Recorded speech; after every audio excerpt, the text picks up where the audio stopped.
Chapter 4611. In the beginning, although there were no traces of people on the ground below Xiaohua and Wenchu, the undulating mountain ridge and continuous forest were still somewhat lively. However, the closer they got to the light, gray area, not only did the mountain ridge disappear, even the hills became increasingly low and disappeared, not to mention the forest. The entire ground began to have some bumpy undulations. These undulations were either dense or sparse. Looking from the sky, the entire ground actually looked like a sieve. The two people's figures gradually sank into the light gray area, but the space around them was not particularly different. It was just that there were more fragments in that space, and from time to time, the two people's bodies would explode. If it was an ordinary cultivator, it would naturally be difficult to resist. Perhaps they would not be injured, but no matter what, they would still have to use their divine abilities to resist. Xiaohua and Wenchu acted as if they did not see it. They still released their divine senses to explore the surroundings. Woo! The wind was still whimpering, like a woman sobbing. Xiaohua did not feel anything, but Wenchu frowned and unexpectedly stopped. What's wrong? Although Xiaohua really hoped that Wenchu and the other clones had their own emotions, he was also afraid that their emotions would go astray. Seeing that Wenchu suddenly had some reaction, his heart unconsciously tightened, and he asked in a low voice. Wenchu covered her chest with a painful expression and replied, "Fellow Taoist Xiao, have you heard of this poem before? Old fragrant powder is like the past. Love and hate cannot compare. A few lines of calligraphy in the spring, even more sparse in the autumn. The phoenix is cold. The pillow is lonely. The bowels of sorrow serve wine. Even if the soul of a dream is empty, how can it compare to the dream of no?" Xiaohua was somewhat speechless, but he very carefully nodded and said, "Fellow Taoist, could it be that you have forgotten? The books that you have read, aren't they also the books that I have read? Moreover, I still remember, searching and seeking, cold and cheerless, miserable and sorrowful. When the warmth returns to the cold, it is the most difficult to reconcile. How can 2 or 3 cups of light wine be compared to him? The evening wind is anxious. The wild goose passes by, grieving but old acquaintances. Yellow flowers pile up all over the ground. Haggard and withered, who could take care of it now? Guarding the window, alone, how can it be dark?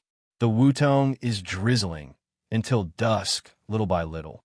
This time, how can the word worry be enough? That's right." Wenchu clutched her chest and nodded. "This is also my favorite poem. Previously, I had always recited it, and I remembered every single word clearly. However, I never understood the emotions behind it. However, when I see Chao Muya today, I feel as if I've awoken from my stupor, and I feel a pain in my heart. It's as if my heart is being torn apart. Damn it." Xiaohua was a little angry now. "I was wondering why Immortal Emperor Go Chen let you out so easily. Could it be that he saw through something and did something to Chao Muya? Perhaps." Wenchu shook his head slightly, confusion appearing in his eyes as he spoke in a low voice. Xiaohua was conflicted.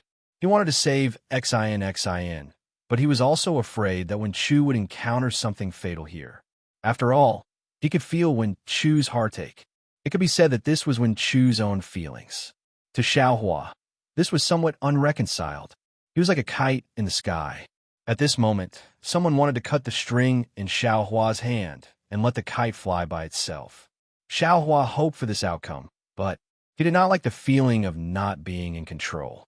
"How about?" Xiaohua probed. "I will first send you back to Shenhua Continent." Wenchu bit his lips. How could he still be the Wenchu Palace Master? He thought for a moment, then looked at Xiaohua. "Fellow immortal, I came from you. We are of the same origin. Right now, my heart is in a mess, and I don't know what to do. Why don't you make a decision?" Xiaohua took out the Kunlun mirror. However, as soon as he shook the mirror, he thought of something and asked, "Fellow immortal, do you remember Buddha Bodhi's choice on the primeval continent?" "Of course." Wenchu nodded slightly. His eyes flashed with a hint of light, as if he had thought of something. Xiaohua also seemed to have made a decision. The Kunlun mirror did not emit a beam of light. Instead, he asked, Humans must experience pain, the first birth of a fetus, the mother's pregnancy, and the pain of childbirth. There are all kinds of things in the mortal world, and many of them are disasters and pain. Fellow immortal, you are now the one true star. You are luckier than most people, and even more so than I. To be a human, you must not only have intelligence, physical body, and essence, but also emotions. These emotions, if they were I, then you would not be Wenchu, but Xiaohua. Now, I'm afraid it's time for you to truly become a human. Some pain is normal. Without these pains, how will you be reborn?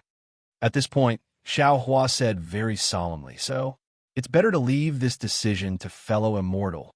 Emma, I understand. Wenchu clutched his chest and nodded.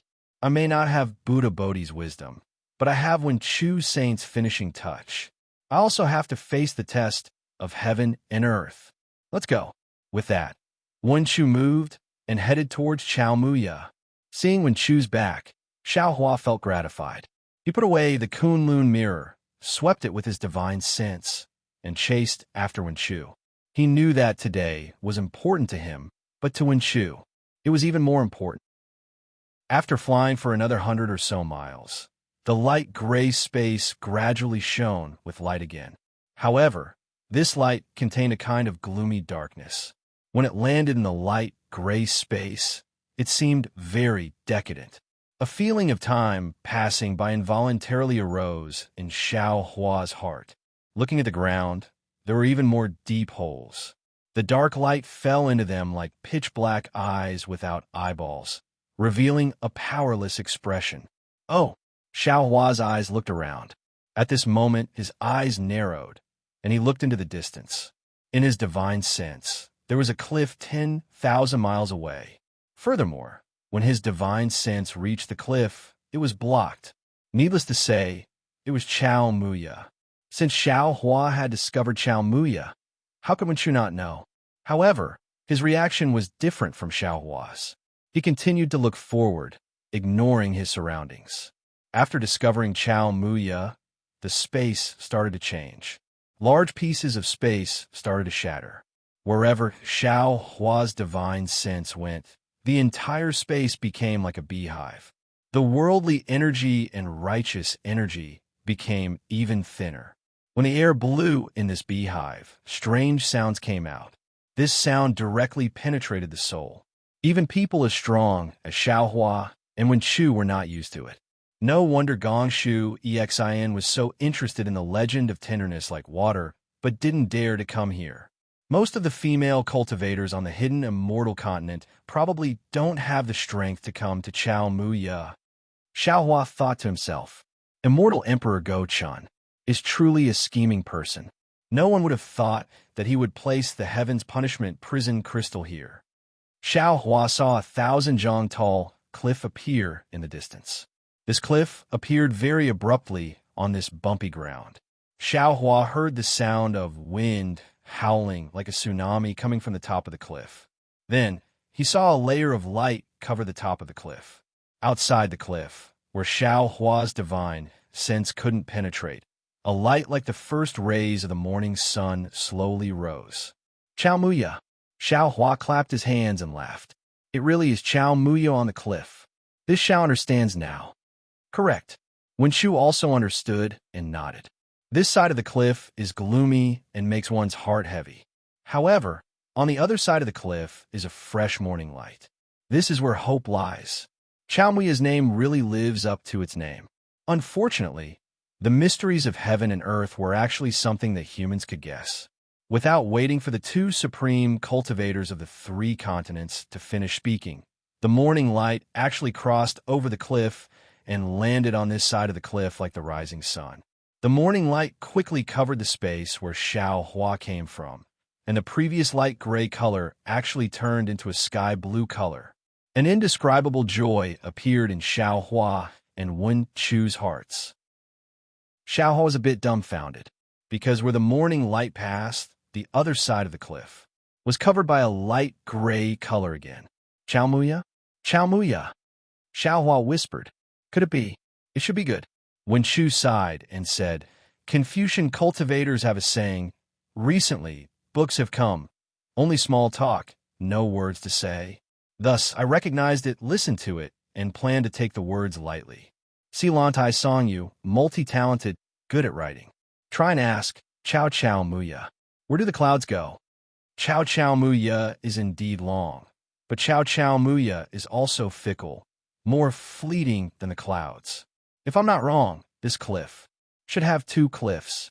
One is Chow Muya, and the other is Chow Muya. The morning light and dusk light constantly change between these two cliffs? It can't be. Xiaohua was a bit dumbfounded. He urged his body to rush up the cliff in the distance. When he stood still on the cliff, an inconceivable feeling appeared out of nowhere. Sure enough, just 1,000 miles away, there was also a tall cliff on the same level as the one Xiaohua was standing on. On that cliff, there was also a tall cultivator looking at Xiaohua. It was very strange. Although the two cliffs were 1,000 miles apart, when Xiaohua looked at that person, it was as if he was right in front of him. Even the shock in that person's eyes could be seen clearly. However, Xiaohua only glanced at that person for a moment before looking down at the bottom of the cliff. Even more unexpected to Xiaohua was that the bottom of the cliff was not the ground full of potholes, but a surging sea of clouds. Above the sea of clouds, thousands of layers of clouds rippled, covered by a myriad of colors. It was also different from the light gray and blue of Chow Muya. However, when Xiaohua's divine sense swept over it, he was stunned again, because even with his divine sense, when it entered the sea of clouds, he could not see the end of it. It was as if the sea of clouds was boundless. Xiaohua, Master Xiaolei, Master of the Scholar Palace? The person from 1,000 miles away asked.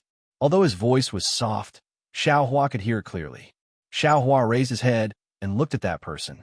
He cupped his hands and said, "That's right. It's this Xiao. May I know who fellow immortal is in the Nangong family?" Chapter 46:12. When that person saw that it was indeed Xiaohua, he didn't dare to be negligent and hurriedly returned the greeting. "I am Nangong Yaji. Greetings, Master Xiaohua. Nangong Pingping is my son, and he has returned to my Nangong family. He will remember Master Xiaohua's help, and I will thank Master Xiaohua on his behalf." Seeing that Nangong Yaji was so polite, Xiaohua felt embarrassed and waved his hand with a smile. "This matter is already in the past. There is no need to mention it again. Is Nangong Tianji here?" Hearing Xiaohua mention Nangong Tianji, Nangong Yaji was stunned, and a look of disbelief appeared in his eyes. However, this look of surprise disappeared in a flash, and a kind of understanding appeared. He pondered for a moment and said, "Master Xiaohua, there is something you don't know. Not only is my family's master here, even my family's prince is also here." Nangong Yaji's words naturally had a double meaning. Hearing this, Xiaohua nodded and said, "It's good that you understand. I am also here for the same matter." "So I understand." Nangong Yaji sighed and cupped his hands. "Senior, please wait for a moment. I will invite my family's master to Sita." However, there was no need for Nangong Yaji to turn around. A slightly aged voice sounded from behind him. An old man in his 50s walked out from the light, gray twilight. He looked at Xiaohua and said proudly, "Spiritual Master Xiaoyu shouldn't have come." Xiaohua already knew that this person was the Nangong family's master, Nangong Tianji, from the words Daoist Xiao and not Master Xiao. Xiaohua looked indifferently at Nangong Tianji, who didn't greet him, and asked, "This sentence should be said by me, right?" "Humph." Nangong Tianji harumphed coldly. "I've been wondering what kind of question you're going to ask the Gauchen when you came to the Immortal Palace and destroyed the South Heaven Gate, forcing the master of the two Pureness Palace and the Gauchen to intervene. However, the Nangong family, even the 4 great families and the 100 schools of thought on the hidden immortal continent guessed many answers. However, no one expected that you wanted to ask about the whereabouts of the 9th princess. You should be honored," Xiaohua said with a smile. "You are the first to know." Nangong Tianji stood there like a mountain. It was as if he had merged with Chow Muya, as he naturally exuded a domineering aura. He turned a deaf ear to Xiaohua's reply and continued, since you know that my Nangong family is looking for the whereabouts of the ninth princess, you shouldn't have interfered. Or perhaps, you should have informed this old man beforehand. After all, the Nangong family is in the light while you are in the dark. Now, you and I have both fallen in a Gauchen's trap. Not only you, but even my Nangong family is in a dilemma. Xiaohua was also standing on the day and day cliff. His figure was like a gentle breeze, and under the bright light of dawn, he exuded an indescribable aura of confidence. Even his words were filled with the light of dawn. Did I tell you that the Nangong family wouldn't come to the day and day cliff? Even if we know that Morning Moo Cliff is part of the Gauchen scheme, Xin is right there. Will your Nangong family give up? I won't. Nangong Tianji replied firmly. But this old man can at least persuade you not to come. Where Xin is. Even if there are thousands of soldiers and horses, even if there are mountains of blades and seas of flames. I'm not afraid. Xiaohua also said firmly. Damn it. Nangong Tianji didn't need to say anything. Nangong Jingyin had already charged out from behind him. Her resolute face was now somewhat twisted as she roared furiously. Xiaohua, do you know how much I love a ninth princess? As a level 9 Grand Ascension Stage Senior, you actually dare to fight with me over the ninth princess. How do you want me to face the mouths of the people in the world? Sigh. Xiaohua also sighed. Looking at Nangong Jingyin, he thought of the Fire Qilin in Ardent Fire Mountain. He raised his hand and pointed at Nangong Jingyin. Nangong Jingyin, don't put on an act in front of this Xiao. Xin is only the ninth princess in your heart, not Xin.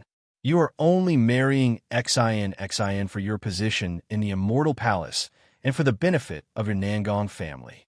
Your so-called love is probably just your own wishful thinking. Speaking up to here, Xiaohua looked at Nangong Tianji and smiled. Since you can see that this is Immortal Emperor Go Chen's scheme, and you don't want to fight to the death with this Xiao, and let Immortal Emperor Go Chun reap the benefits. How about this? You and I work together and find the Heaven Punishment Prison Crystal that is imprisoning Xin. After we break it and save Xin, we will see her choice. If she goes with Nangong Jingyin, then this Xiao will leave immediately. If Xin chooses this Xiao, then the Nangong family will leave immediately. This way, neither of our families will suffer any losses. The ninth princess must go with my Nangong family. Nangong Tianji said plainly. This matter has already been decided that day in Lingyun Palace. Xiaohua's tone became even more indifferent. Nangong Tianji, you are wrong. Xin must go with this Xiao. Before Lingyun Palace, before she was imprisoned in the Heaven Punishment Prison Crystal, her heart was already in this Xiao's heart. Damn it. Nangong Jingyin's face flushed red. He had calculated everything, but he missed out on Xin's heart. Right now, he was in a dilemma. If the Nangong family was defeated by Xiaohua's fortune gate, then the Nangong family's face would fall to the ground. But even if the Nangong family defeated Xiaohua and he married the ninth princess, would that ninth princess still be the ninth princess in his heart? Although he still cared about the ninth princess's identity, as a man, how could he allow such feelings to exist in this world? Nangong Jingyin. Xiaohua sneered. Looking at your appearance, this old man wants to pity you. Unfortunately, a pitiful person must have a hateful side. If you didn't take advantage of the situation and wanted to destroy Xin's happiness, how could you have fallen to such a state? Da was Xiao. Nangong Tianji's tone was still arrogant, but there was a hint of euphemism in it. You are a Grand Ascension Stage Taoist. You must have seen through the myriad emotions of the mortal world. The so-called love between a man and a woman is nothing more than two hearts. Taoist, Xiao must have met a lot of female cultivators in his life. I'm sure you have experienced a lot of such things. Why should you care about the ninth princess? If you think that the ninth princess is a little interesting, there are other princesses other than the ninth princess. Why do you want to compete with my Nangong family? Or, if you are willing, this old man also has a beautiful descendant. As long as you like her, this old man can betroth her to you as a concubine. Moreover, with Taoist Zhao's current cultivation, it won't be long before you ascend. If you ascend, what will happen to the ninth princess? You covet the happiness of the past few decades and delay the ninth princess's future happiness. From what this old man can see, you are the one who will destroy the ninth princess's happiness. Don't young people have a saying that if there's a kind of love, it is called letting go? Why can't you let go? Xiao Hua smiled in the face of Nangong Tianji's earnest persuasion. He rubbed his nose and said, "You must be a romantic person when you were young. Who knows how many women you have said these words to? If there was someone who didn't know, they would be moved by your heartfelt words. However, this Xiao finds it funny. This Xiao and Xin have true feelings for each other. Why must this Xiao let go for the sake of true feelings? Your Nangong family is sacrificing Xin's happiness for your own benefits. You are the despicable ones. Yet, you are accusing me of this. This is the biggest joke in the world." Xiao Hua, seeing that his persuasion was fruitless, Nangong Tianji's expression changed, and he asked, "Do you really want to fight with my Nangong family? Don't think that you can block my attack just because you are a Taoist Grand Ascension stage expert and have the Scholar Palace's master by your side. Don't think that you have the strength to sweep across the hidden immortal continent just because you have the Fortune Gates army. Let me tell you honestly, the four great families are far from what you know. The four great families that you see are only the four great families that we want you to see. Even if you have the strength to wreak havoc in the immortal palace, even if you have the ability to kill demonic realm experts, you are definitely not my Nangong family's opponent." Nangong Tianji looked up at the sky and said proudly, "The so-called immortal palace is just an empty name. The Sun family is the representative of the 100 schools of thought. They can't represent the four great families. We are only following the agreement of the ancient war to allow the Sun family to enter the immortal palace." "Ha!" Xiao Hua laughed and pointed at Nangong Tianji. "Nangong Tianji, you are really boasting all the way to the southern heavenly gate. Aren't you afraid of being stabbed by Sun Jian's three-pointed, double-edged blade? If your Nangong family is so powerful, why are you fighting with me over Xin? Furthermore, Nangong Ping Ping and the others know that I know the 5 energies unifications. You also know that the Scholar Palace's master is my good friend.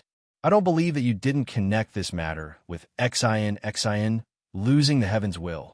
I don't believe that you can't guess what I asked Immortal Emperor Gaochen when I went to the Immortal Palace. You're wasting your breath on this Xiao, trying to make this Xiao feel guilty. Isn't that just showing that you're afraid of this Xiao? Nangong Tianji, don't you know that there's a saying among Confucian cultivators, 300 taels of silver here?" At this point, a meaningful smile appeared on Xiao Hua's face, and he continued, "Isn't your goal the 5-cheese unification technique? Why do you want to be a prostitute and set up a monument for your chastity?" Facing the Nangong family who wanted to snatch Xin, Xiao Hua's tone was exceptionally vicious. When Nangong Tianji heard this, a hideous smile appeared on his face. "Hee, Xiao Hua, since you know about it, why are you still doubting the strength of the Nangong family? If it weren't for the 5-cheese unification technique, how could this old man go to the immortal palace to propose marriage?" Chapter 46:13. TCH. Xiao Hua sneered. "Don't make yourself sound so far-sighted. At that time, Immortal Emperor Go-Chun didn't have the 5-chi unification art yet. If you knew it was in my hands, you wouldn't have let Nangong Jingyin go to the Hall of Fragrance. Instead, you would have let Nangong Jingyin throw herself at me. After you flattered Immortal Emperor Go-Chun and found out that the 5-chi unification art was in my and Wen Chu's hands, you realized that you had fallen into Immortal Emperor Go-Chen's trap and planned to ambush me and Wen Chu to get the 5-chi unification art. And if I'm not wrong, the Dongfang family, Shimen family, and Baiming family will all appear, right?" As soon as Xiao Hua's voice faded, an even more imposing figure appeared beside Nangong Tianji. This person was over 10 meters tall, his hair was completely white, and when he opened and closed his eyes, his gaze was different from ordinary people's. In his eyes, a faint golden light was flowing, just like two suns. That person looked at Xiao Hua with a face as bright as a full moon and said with a dignified voice, "Xiao Hua, this old man has underestimated you." Sigh. Xiao Hua looked at the newcomer and sighed. "Dongfang Qiong Hao, this Xiao overestimated you. That day in Xingyue Palace, this Xiao already told Dongfang Yushan clearly. I didn't think that. You would still come. Yushan and the others are only disciples of my Dongfang family." Dongfang Qiong Hao smiled and replied, "Just as Brother Tianji said, what they know is only a drop in the ocean of our four great families. The message that you wanted to convey to this old man through Yushan, this old man has already received it. But don't you think that your little tricks are really unpresentable? Don't you all agree?" Haha, of course. Following Dongfang Qiong Hao's voice, two more figures appeared on the other side of the cliff. On the left side, a tall and thin old man wearing a lake blue sword robe, who was even taller than Xiao Hua by a head, stood out. This old man had a long and narrow face and a pair of silver white eyes. When his eyes moved, a faint moonlight flowed. Wasn't this the patriarch of Shimin clan, Shimin Jinzhong? On the other side of him, a plump middle-aged man dressed in a royal blue, scholarly robe stood out. Although this man's face was big, his eyebrows were slightly smaller, giving him a delicate and pretty look. What was special was that this middle-aged man's arms were slightly longer, and the index fingers on his hands were even more slender. Wasn't this the Biming family's clan head, Biming Cho Qing? That's right. I didn't think that a grand ascension stage being like him would be able to see so far ahead. Biming Cho Qing's voice was rather shrill. Similarly, Nangong Tianji did not speak for a long time. When the other three patriarchs stood still, he sighed again and asked, "Xiao Hua, could it be that you saw through this from the start? If that's the case, you're even more terrifying than the Grand Mist Ancestor. How could Xiao Hua have thought so much before?" However, when he saw how scheming Nangong Tianji was, he went along with what Nangong Tianji said. When he heard Nangong Tianji's sigh and the appearance of the three family heads, he was even more moved.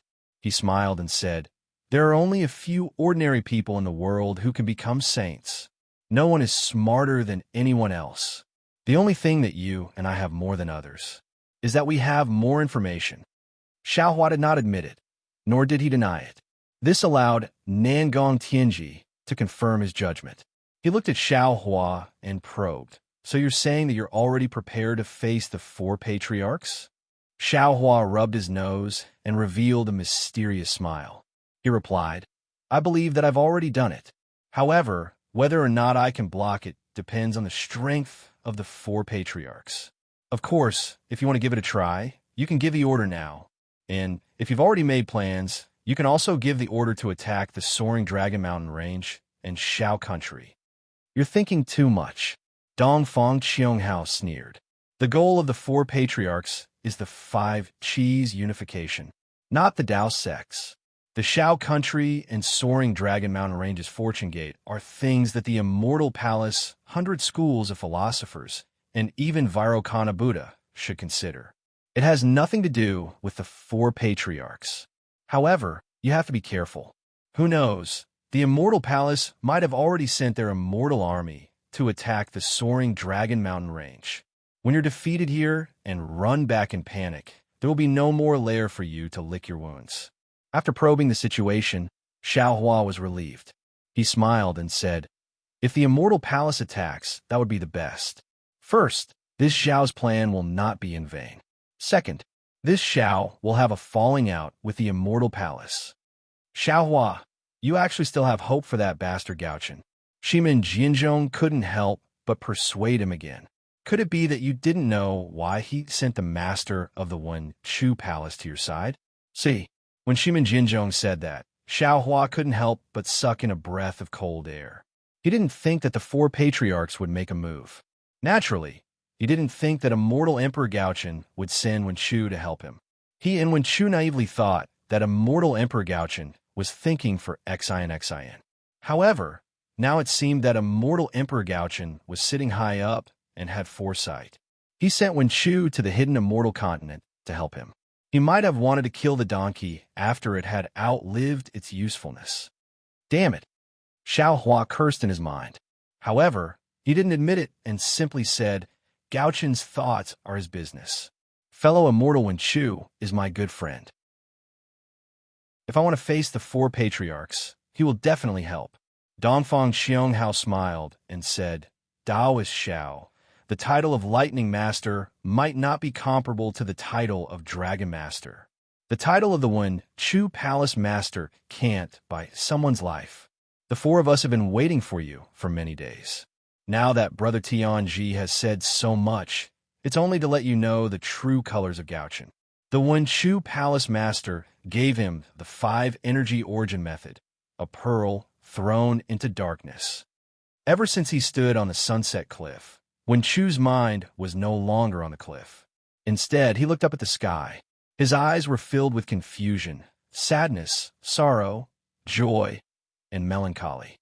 All kinds of thoughts and emotions were born and extinguished like the wind and clouds. Since Wen Chu was like this, Xiao Hua was even more careful. He had said so much to Nangong Tianji, and, at the same time, he was also stalling for time for Wen Chu.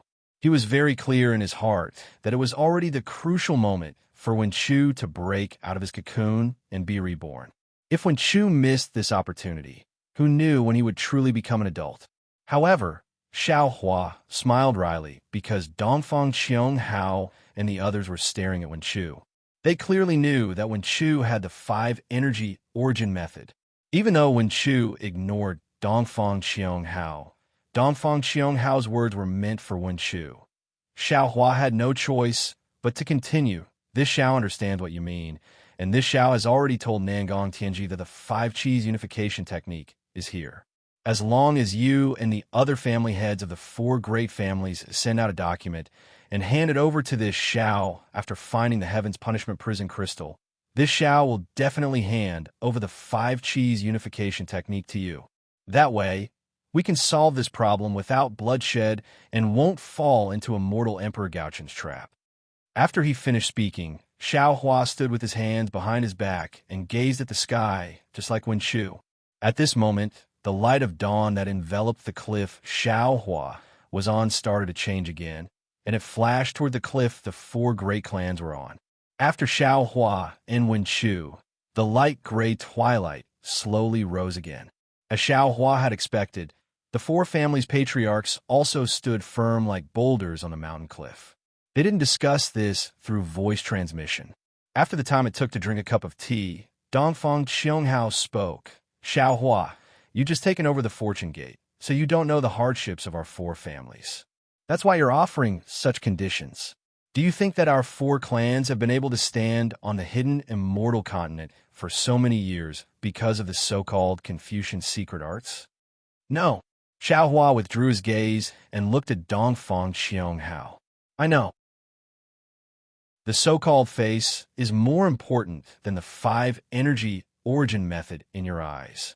I know that you won't agree, and Immortal Emperor Gao Chen also knows that you won't agree. In my eyes, Xinxin's freedom, Xinxin's happiness, and love for Xinxin are all more important than the 5 cheese unification technique. You 4 clans know this, and Immortal Emperor Gao Chen also knows this. Therefore, Dongfang Xianghao nodded and solemnly said, even if we know that this is Immortal Emperor Gao Chen's plan, and he knows that we will see through it, we still have to take action. This is fate. When the Nangong family proposed a marriage, this ending was already planted. Xiao Hua nodded and said, I have already said this before. Shimin Jinzhong laughed and said loudly, you have said this before, but at that time, you only said it to Brother Tianji, not to the 4 clans. This old man is very interested. Xiao Hua, even if you have more than 200,000 Fortune Gate soldiers, as well as the Scholar Palace's master and other 9th grade Origin Shi realm cultivators helping you, why do you think you can withstand the combined might of our 4 families? This is something that even the Immortal Palace can't do, just based on the so-called love in your heart. Xiao Hua had been paying attention to Wen Chu. At this time, the emotions in Wen Chu's eyes had begun to stabilize. Although these emotions still seemed a bit erratic, and there was still some distance between them and the final moment.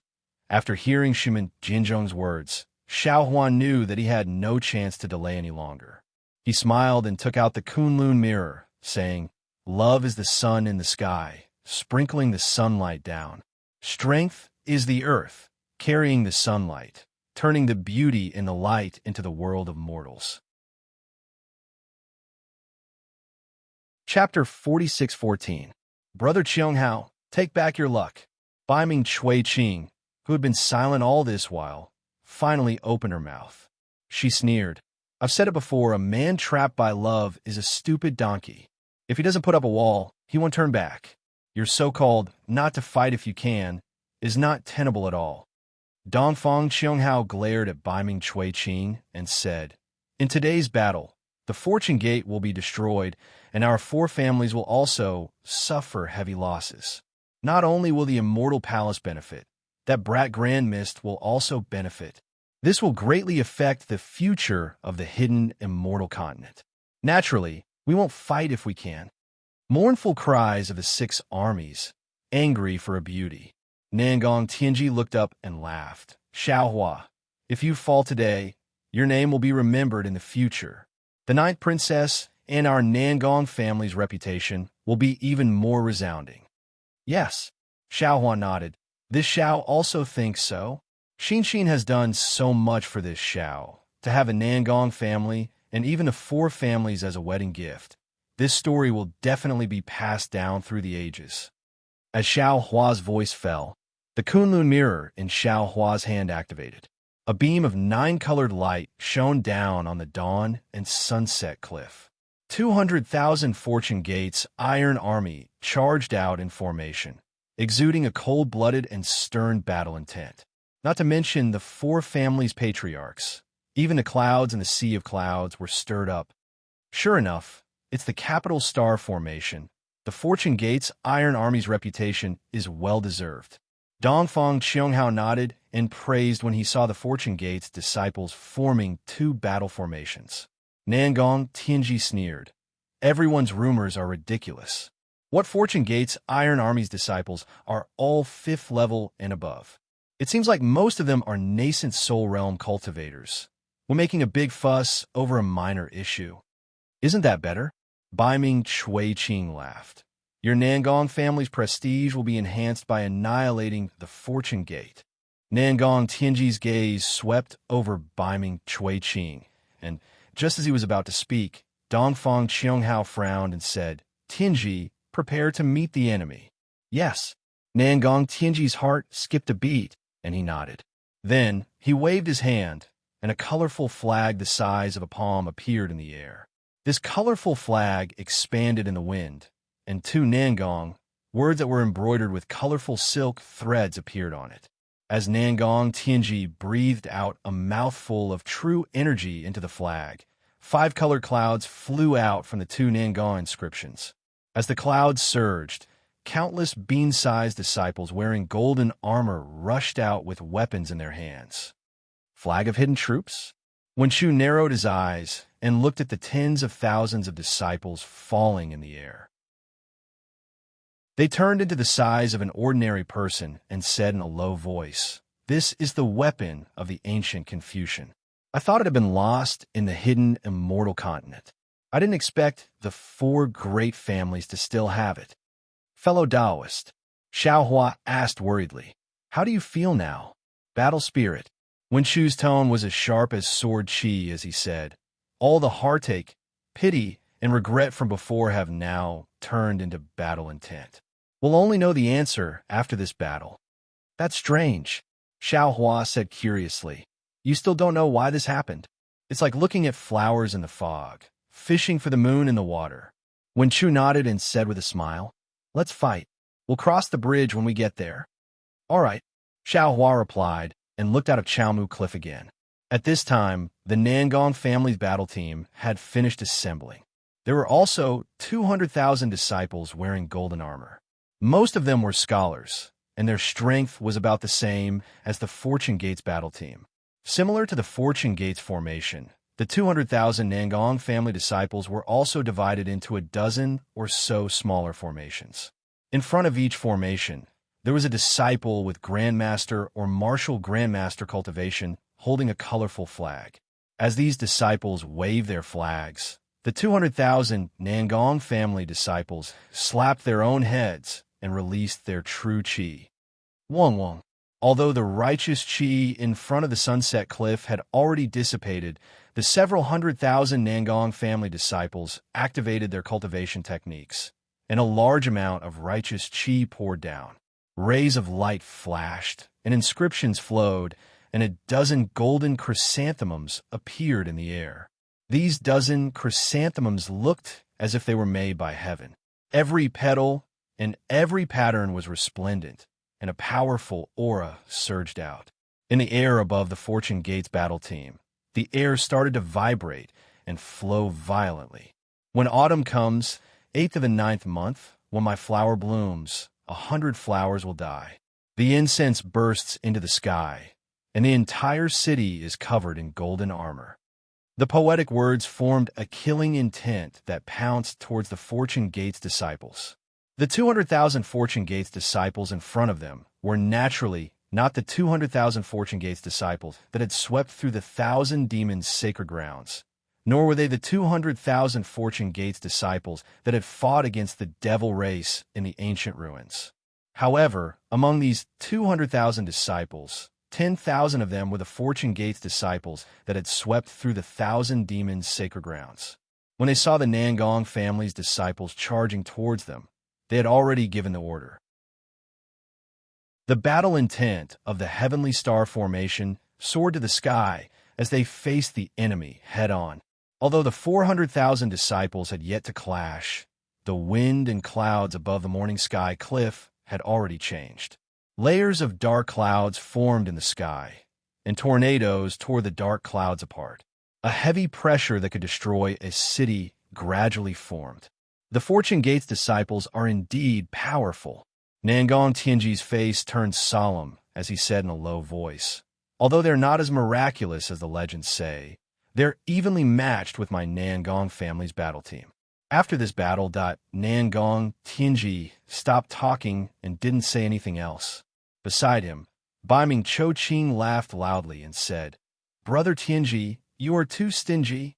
Although today is a matter of our 4 great clans, it is also a good thing for your Jingyin. If you don't contribute, who will? However, seeing that our 4 great clans are one, how can my Baiming family stand idly by when the Nangong family is facing the enemy?" "Zhua!" Baiming Choqing roared and took out a bronze arrow from her waist. She threw it into the air and shouted, "Zhua, come out and meet the enemy."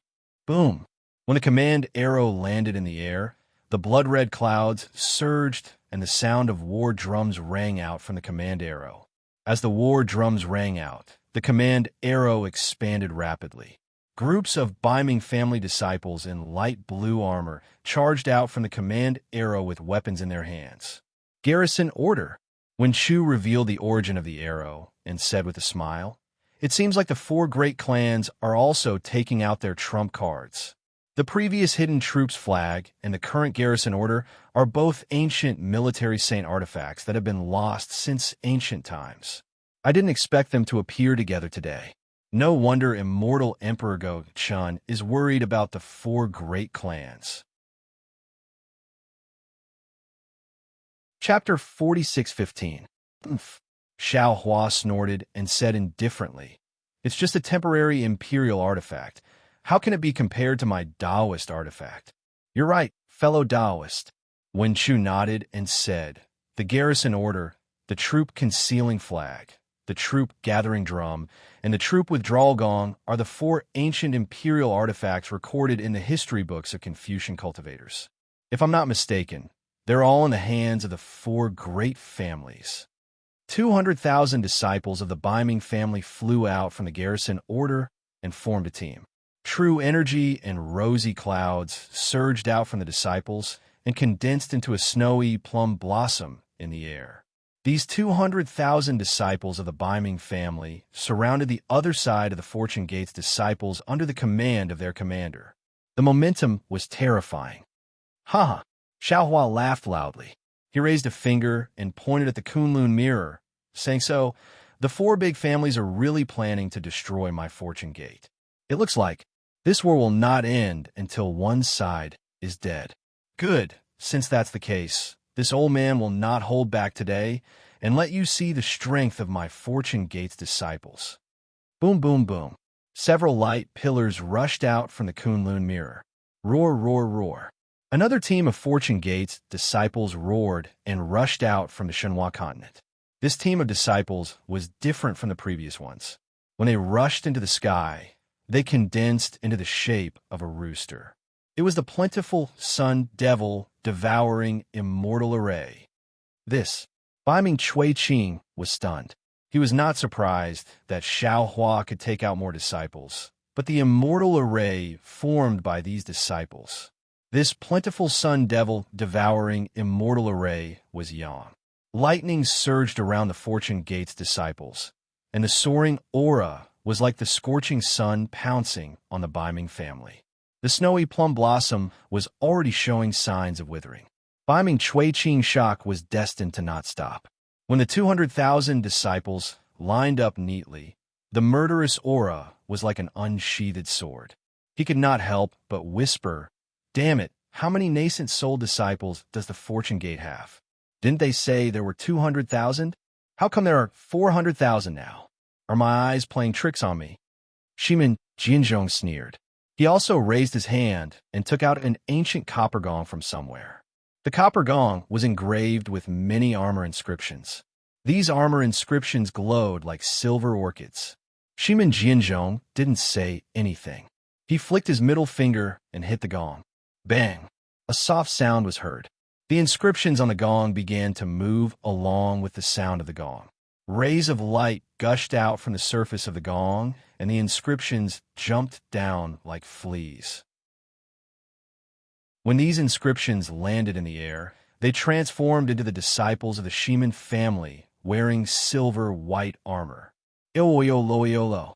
The Shimin family disciples roared as they landed in the air. They flew out of Dawn and Dawn Cliff and quickly formed into battle squads. In the time it took to finish half a meal, the 200,000 members of the Shimin aristocratic family had formed into an orchid-like battle team.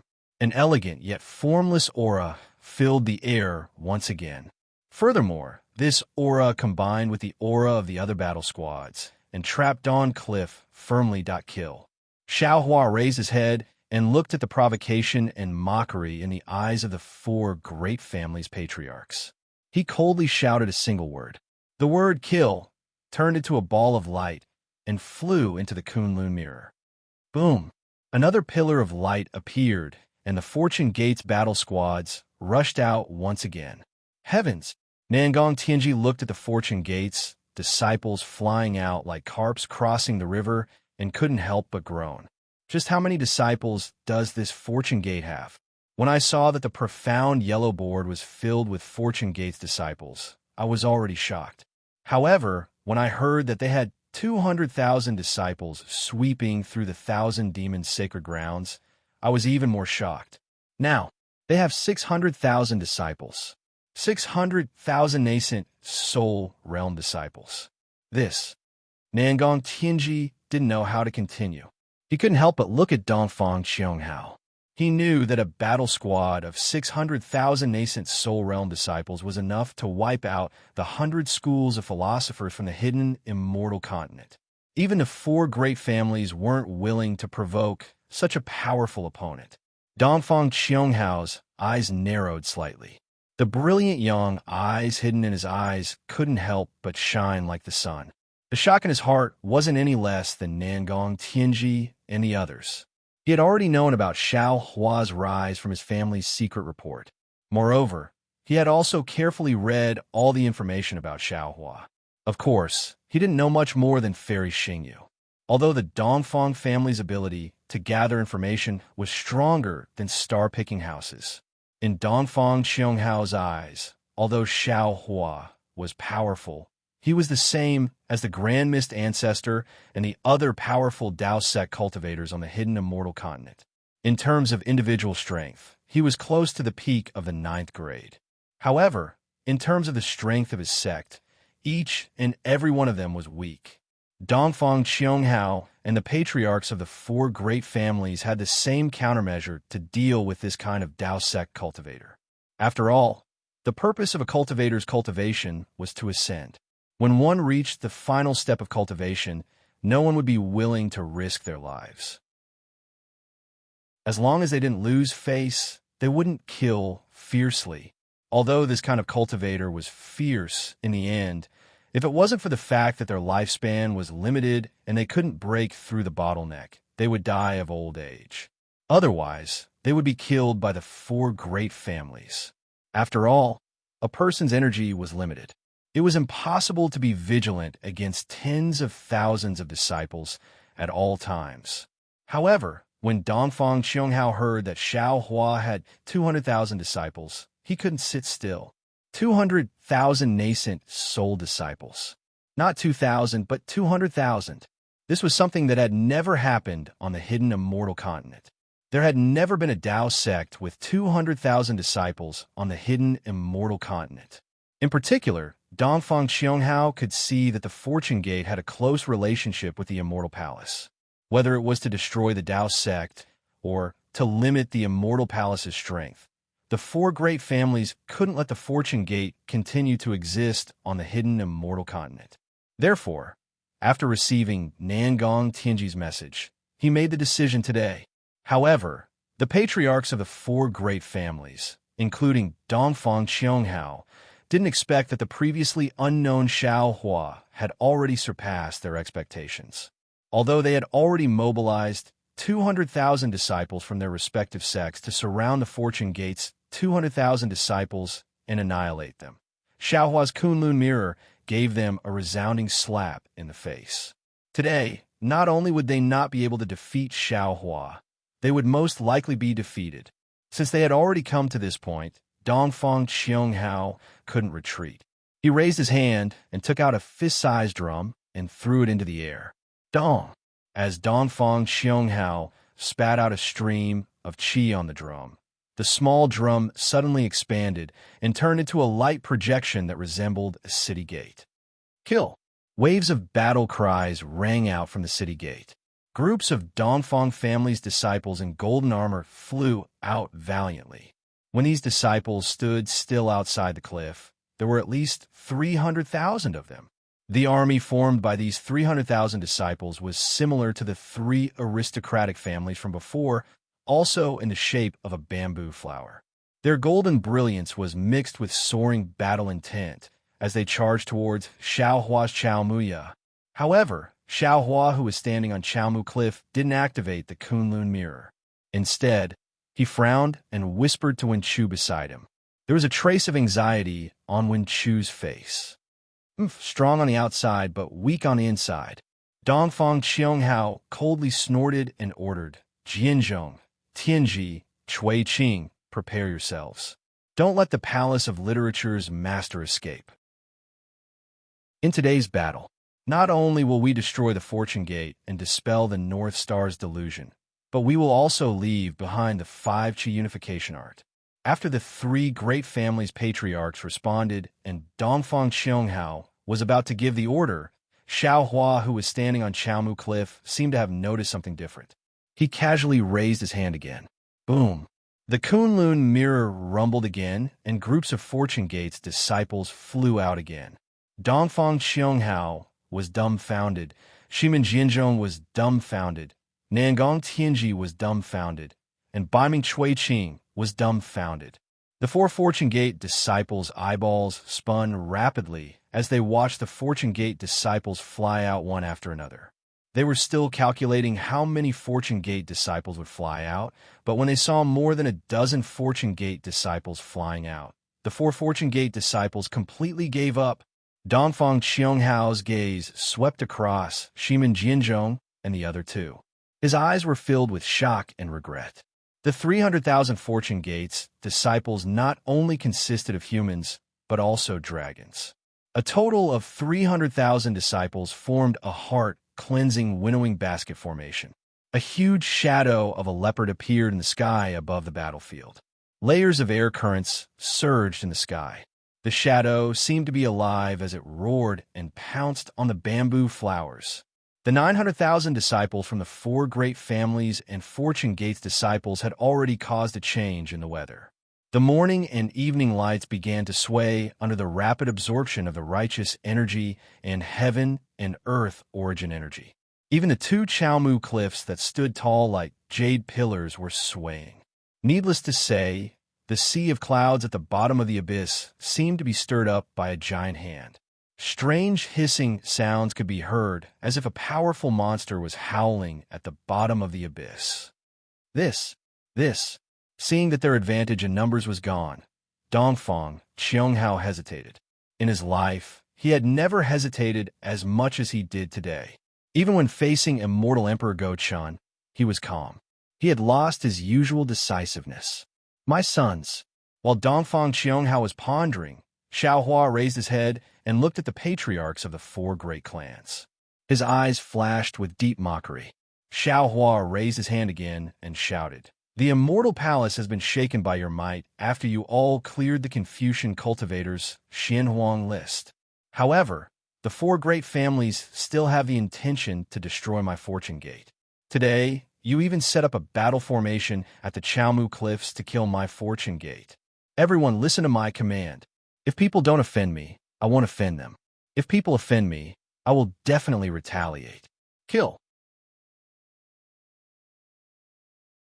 Chapter 46:16. Kill, kill, kill, kill. The four battle teams shouted the word kill repeatedly. Every time they shouted, the morale of the Fortune Gate disciples rose by a notch. After the fourth shout, the 900,000 Fortune Gate disciples' morale soared. The four battle teams charged towards the four family battle teams. Dongfang Qianghao was filled with regret, but he didn't have time to say anything. He raised his hand and tapped on the drum, causing it to soar into the sky again. Dong, dong, dong. The sound of the drum resounded through the sky. Kill. Following Dongfang Qianghao's command, the four flowers moved, emitting a dazzling light as they pounced on the Fortune Gate's disciples in the form of rabbits, golden crows, leopards, and roosters. As soon as the two sides' disciples came into contact with each other, a thunderous boom rang out, and light and cloud splashed in all directions. Xiaohua glanced at Wenchu and said, "Fellow immortal, earlier, the 200,000 Fortune Gates disciples swept through the 1,000 B sacred grounds. Several hundred high-grade disciples cleaned up the mysterious yellow list, and the soaring Dragon Mountain Ranges Shao country established their country were all to intimidate ordinary Confucian cultivators, so that they wouldn't dare to underestimate our Fortune Gates disciples. Today, our 900,000 Fortune Gates disciples are fighting against the four families. This is the time for our Fortune Gate to establish our might on the hidden immortal mainland. After this battle, our Fortune Gate will be like the scorching noon sun, shining with invincible brilliance and looking down on the three continents." Sigh. Wenchu also felt pity at this time. Looking at the two sides fighting, there were already people screaming and falling into the abyss. He said, "I still underestimated the human heart and humanity. I really didn't expect that there would be such a big battle today. Maybe there will be a fierce battle at the soaring Dragon Mountain Range. It doesn't matter." Xiaohua smiled faintly and said, "Even if there's a fierce battle, 100,000 disciples and fellow immortal foe are enough. I don't believe that the four families have the strength to spare to attack the soaring Dragon Mountain Range." Wenchu nodded and said, "Their goal is the 5 Qi unification technique, so there shouldn't be any problems. Fellow immortals, it's time to come out and meet the four most ancient families on the hidden immortal mainland." Xiaohua raised his hand and pointed at the Kunlun mirror. The lightning Taoist and celestial being flew out of the light pillar. Xiaohua smiled and said, "I'm afraid these two fellow immortals won't be able to hide from the eyes and ears of the four families. Greetings, fellow Taoist." The Thunderbolt Reverend and the Celestial landed in midair. However, they instantly understood the current situation of the battle. The Thunderbolt Reverend and the Celestial cupped their hands and bowed. This poor Taoist truly did not expect that the four great clans would actually want to attack first. After Xiaohua and Wen Chu returned the greeting, they smiled and said, "I'll have to trouble the two of you again today. Daring to have designs on my fortune gate, daring to disturb Ai's cultivation, all of them deserve to die." The celestial being spat viciously. "May I know which one friend wants me to kill? Let's go, we'll go take a look. We'll kill whoever suits our tastes." Xiaohua smiled and flew out of Chaomuya. Seeing Xiaohua and the other three flying out, the patriarchs of the four great families also flew out on clouds. However, right after the four of them flew out, more than 10 white-haired old men also flew out. These old men were dressed differently, following behind different patriarchs. Obviously, they belonged to different families. A ninth-grade origin energy literature saint? Xiaohua exclaimed in shock when he saw these old men. Is there really a literature saint with strength comparable to a literature star in this world? Wen Chu didn't find it strange at all. He said indifferently, "The true cultivation system of us Confucian cultivators is to refine essence into qi, refine qi into spirit, refine spirit into the void, and refine the void into the heavens." The so-called scholar, master of literature, grandmaster, great-grandmaster, literature saint, and literature star are just some titles. They're different from the Tao gates, qi, refining, foundation establishment, and nascent soul realms. As time passes, it's inevitable that people will misunderstand.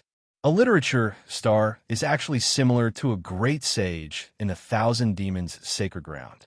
Without great fortune, one can't be called a literature star.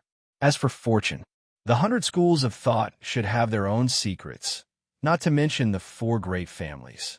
Every generation's patriarch would become a literature star. But what about those literature saints who are not weaker than the patriarchs? Although they don't have any fortune, they can still cultivate. Refining the heavens and refining the void doesn't care if you have the merit of teaching them.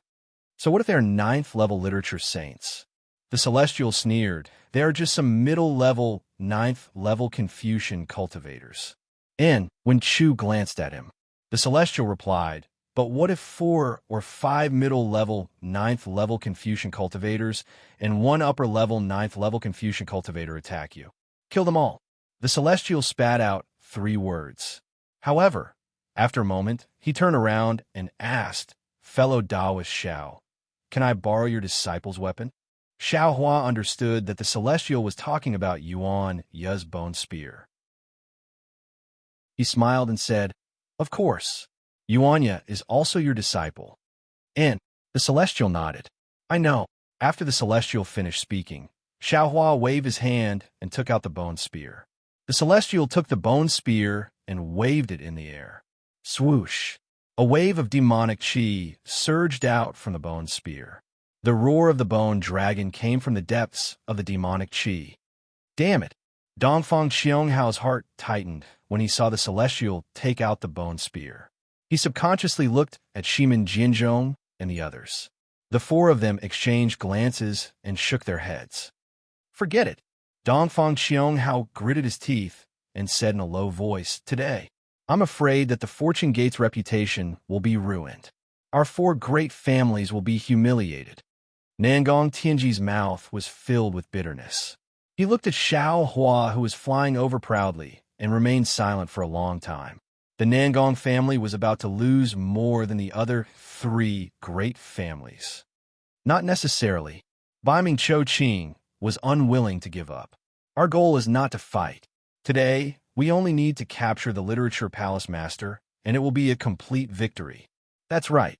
Shimin Jianzhong gritted his teeth and said, "Exchanging 900,000 disciples for the 5 Qis unification technique is worth it." "Good." Dongfang Xionghao also made a decision in his heart. He waved his hand and said, "Since that's the case, we will act according to the plan. Don't let Gaochen see any flaws." Xiaohua, Wen Chu, Lightning Taoist, and the Celestial had already met up with Dongfang Xionghao, Shimin Jianzhong, Nangong Tianji, and Baiming Chou-Ching. The abyss between the dawn and dusk cliff was different from the two sides of the dawn and dusk cliff. The void overlapped and compressed together like soft straw. Strands of black and white clouds with the aura of the stars and moon wandered freely in this unstable space. The wind in the sky was more biting cold than ordinary space. Wherever the wind blades landed, even the rocks would be cut open. Xiao Hua and the others' divine senses were not obstructed at this high altitude. When their divine senses swept through the space, they could even create layers of ripples. More than 20 supreme cultivators of hidden immortal continent had already spread out, standing high up in the sky. Their expressions were like water. Sounds of fighting, screams, and the sound of magical treasures and imperial tools colliding with each other faintly came from under everyone's feet. Kill. It seemed that they had already said too much. At this point, both sides no longer had any extra words to say. Xiao Hua and Dongfang Qionghao's gazes met, and sparks seemed to appear in the air. The two of them roared in unison and flew out. However, Dongfang Qiongghao glanced at Xiao Hua coldly. His figure flashed, and in a flash he passed by Xiao Hua and pounced on Wenchu. In the eyes of the arrogant Dongfang Qiongghao, only the master of the Wenchu Palace was his real opponent. As for Xiao Hua, he could only leave it to Nangong Tianji. Nangong Tianji, who had been planning for a long time, could finally face Xiao Hua, who was about to trample on his sex face. His eyes were already red. Xiao Hua sneered. Why would he care who his opponent was? Since the Nangong family had delivered themselves to his door, he was also overjoyed. Lightning flashed around Xiao Hua's body as he used the Heavenly Law's embodiment technique. His golden body, which was several thousand feet tall, was formed. He immediately clenched his right fist and smashed it towards Nangong Tianji. Nangong Tianji didn't show any signs of weakness. When he saw Xiao Hua activating his avatar, he also opened his mouth. Roar! Dozens of vast chi pillars fell from the sky and smashed onto his body. Nangong Tianji also activated his avatar and chased after Xiao Hua. The few saints behind Nangong Tianji were also arrogant. They activated their avatar and surrounded Xiao Hua. Then they waved their fists and legs and pounced on Xiao Hua. Boom! Xiao Hua's fist collided with Nangong Tianji's fist. A huge shockwave surged out. Xiao Hua staggered under the force of Nangong Tianji's fist. He seemed to have lost his balance. The few saints who were pouncing on Xiao Hua actually swayed slightly. However, the multicolored light around them flickered. They received the impact and attacked Xiao Hua's back. Bang, bang, bang. Although Xiao Hua was in a sorry state, he still tried his best to raise his leg. With a flash of golden light, an illusory figure appeared like a wave and kicked the bodies of the One Saints. When the One Saint saw that Xiao Hua's fists and legs were not a match for Nangong Tianji, they sneered in their hearts. They waved their fists and legs towards Xiao Hua. Bang, bang, bang. Several gusts of wind rose again. Xiao Hua's golden body was sent flying in the air by the two One Saints. However, the two One Saints' avatars did not have any special changes. Following Xiao Hua's retreat, the other One Saints had already arrived. Their fists landed on Xiao Hua's back. With a flash of golden light on Xiao Hua's back, a powerful rebounding force rushed out. The two One Saints actually staggered. However, the radiance on Xiao Hua's back did not even dim in the slightest. Seeing that Xiao Hua's fists and legs were ordinary, but his golden body was indeed extremely powerful, Nangong Tianji sucked in a breath of cold air. He knew that he might not be able to gain the upper hand in a physical fight. Thus, he raised his hand and slapped his own head. Boom! A mottled five-colored true chi surged out.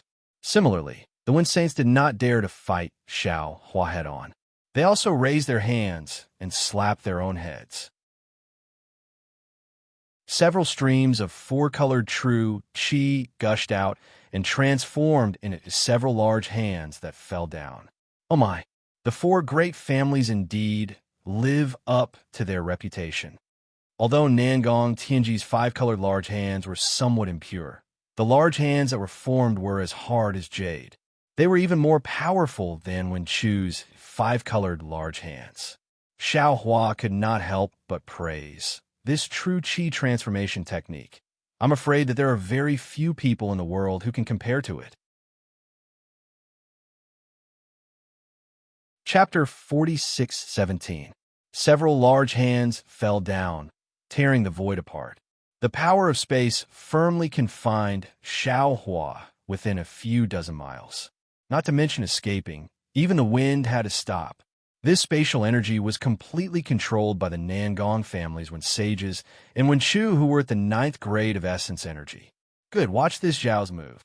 Xiao Hua was not afraid at all. He roared and slapped his head. Boom, boom, boom.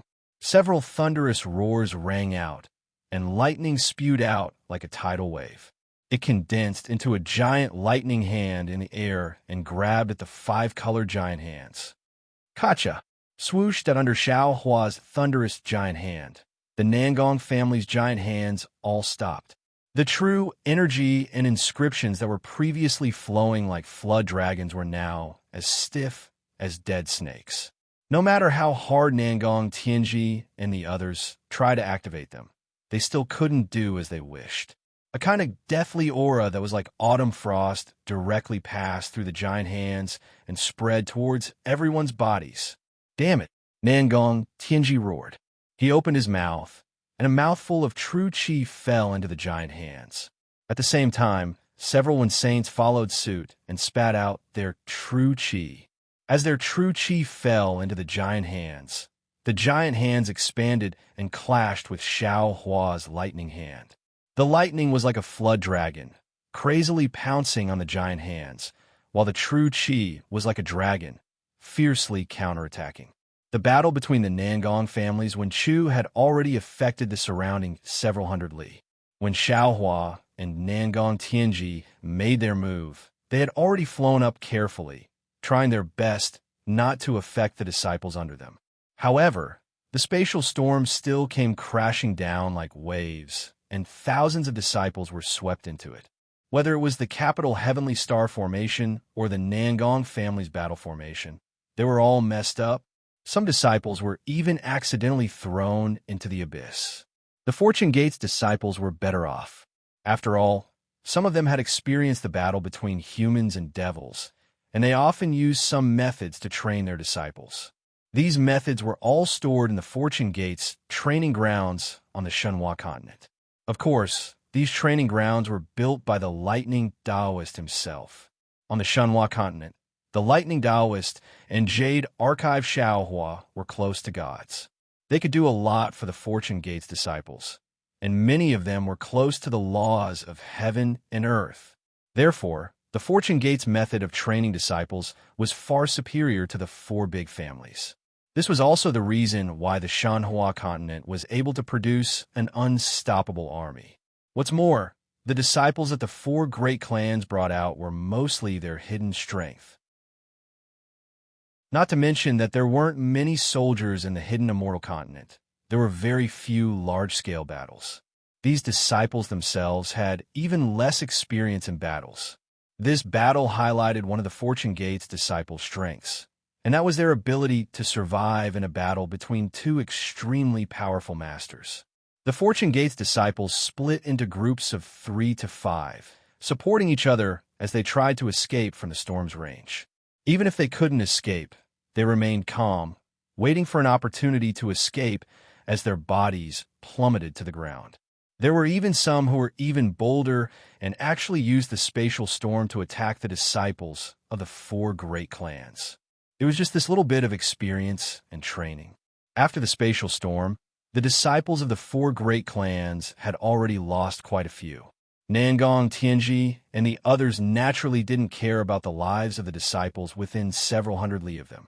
Not only did the five-colored giant hand tear the space apart, even the faintly discernible earth, fire, wind, lightning, and other auras in the sky were torn apart. It was as if the sky was collapsing, and the entire space smashed toward Xiaohua. Looking at Xiaohua's lightning giant hand, the 5 fingers were already different in color, and the entire hand was filled with lightning. Although it wasn't as condensed as Nangong Tianji's five-color giant hand, it was superior in terms of the purity of the lightning, and the momentum of the lightning was terrifying. Seeing the lightning hand wave, the space between Xiaohua and the hand was immediately sucked dry. Countless hurricanes and indescribable fluctuations rushed out from the torn space, violently pouncing towards Xiaohua. This storm, which could instantly kill an ordinary cultivator, fell on Xiaohua's golden body, but only set off some ripples of golden light. Boom, boom, boom. The thunderous hand clashed with several five-colored hands, and a destructive aura that was even more powerful than the collapse of the heavens, and the earth rose from the sky. The thunderous hand was shattered, and countless thunderbolts flew in all directions, smashing into the void and shattering it. The five-colored hands were also torn apart, and the translucent jade-like hands turned into countless fragments. Countless fragments also turned into fragmented aura and disappeared into the void. Violent gales rose, and the storm rolled. Within 1,000 li, the wind and clouds surged.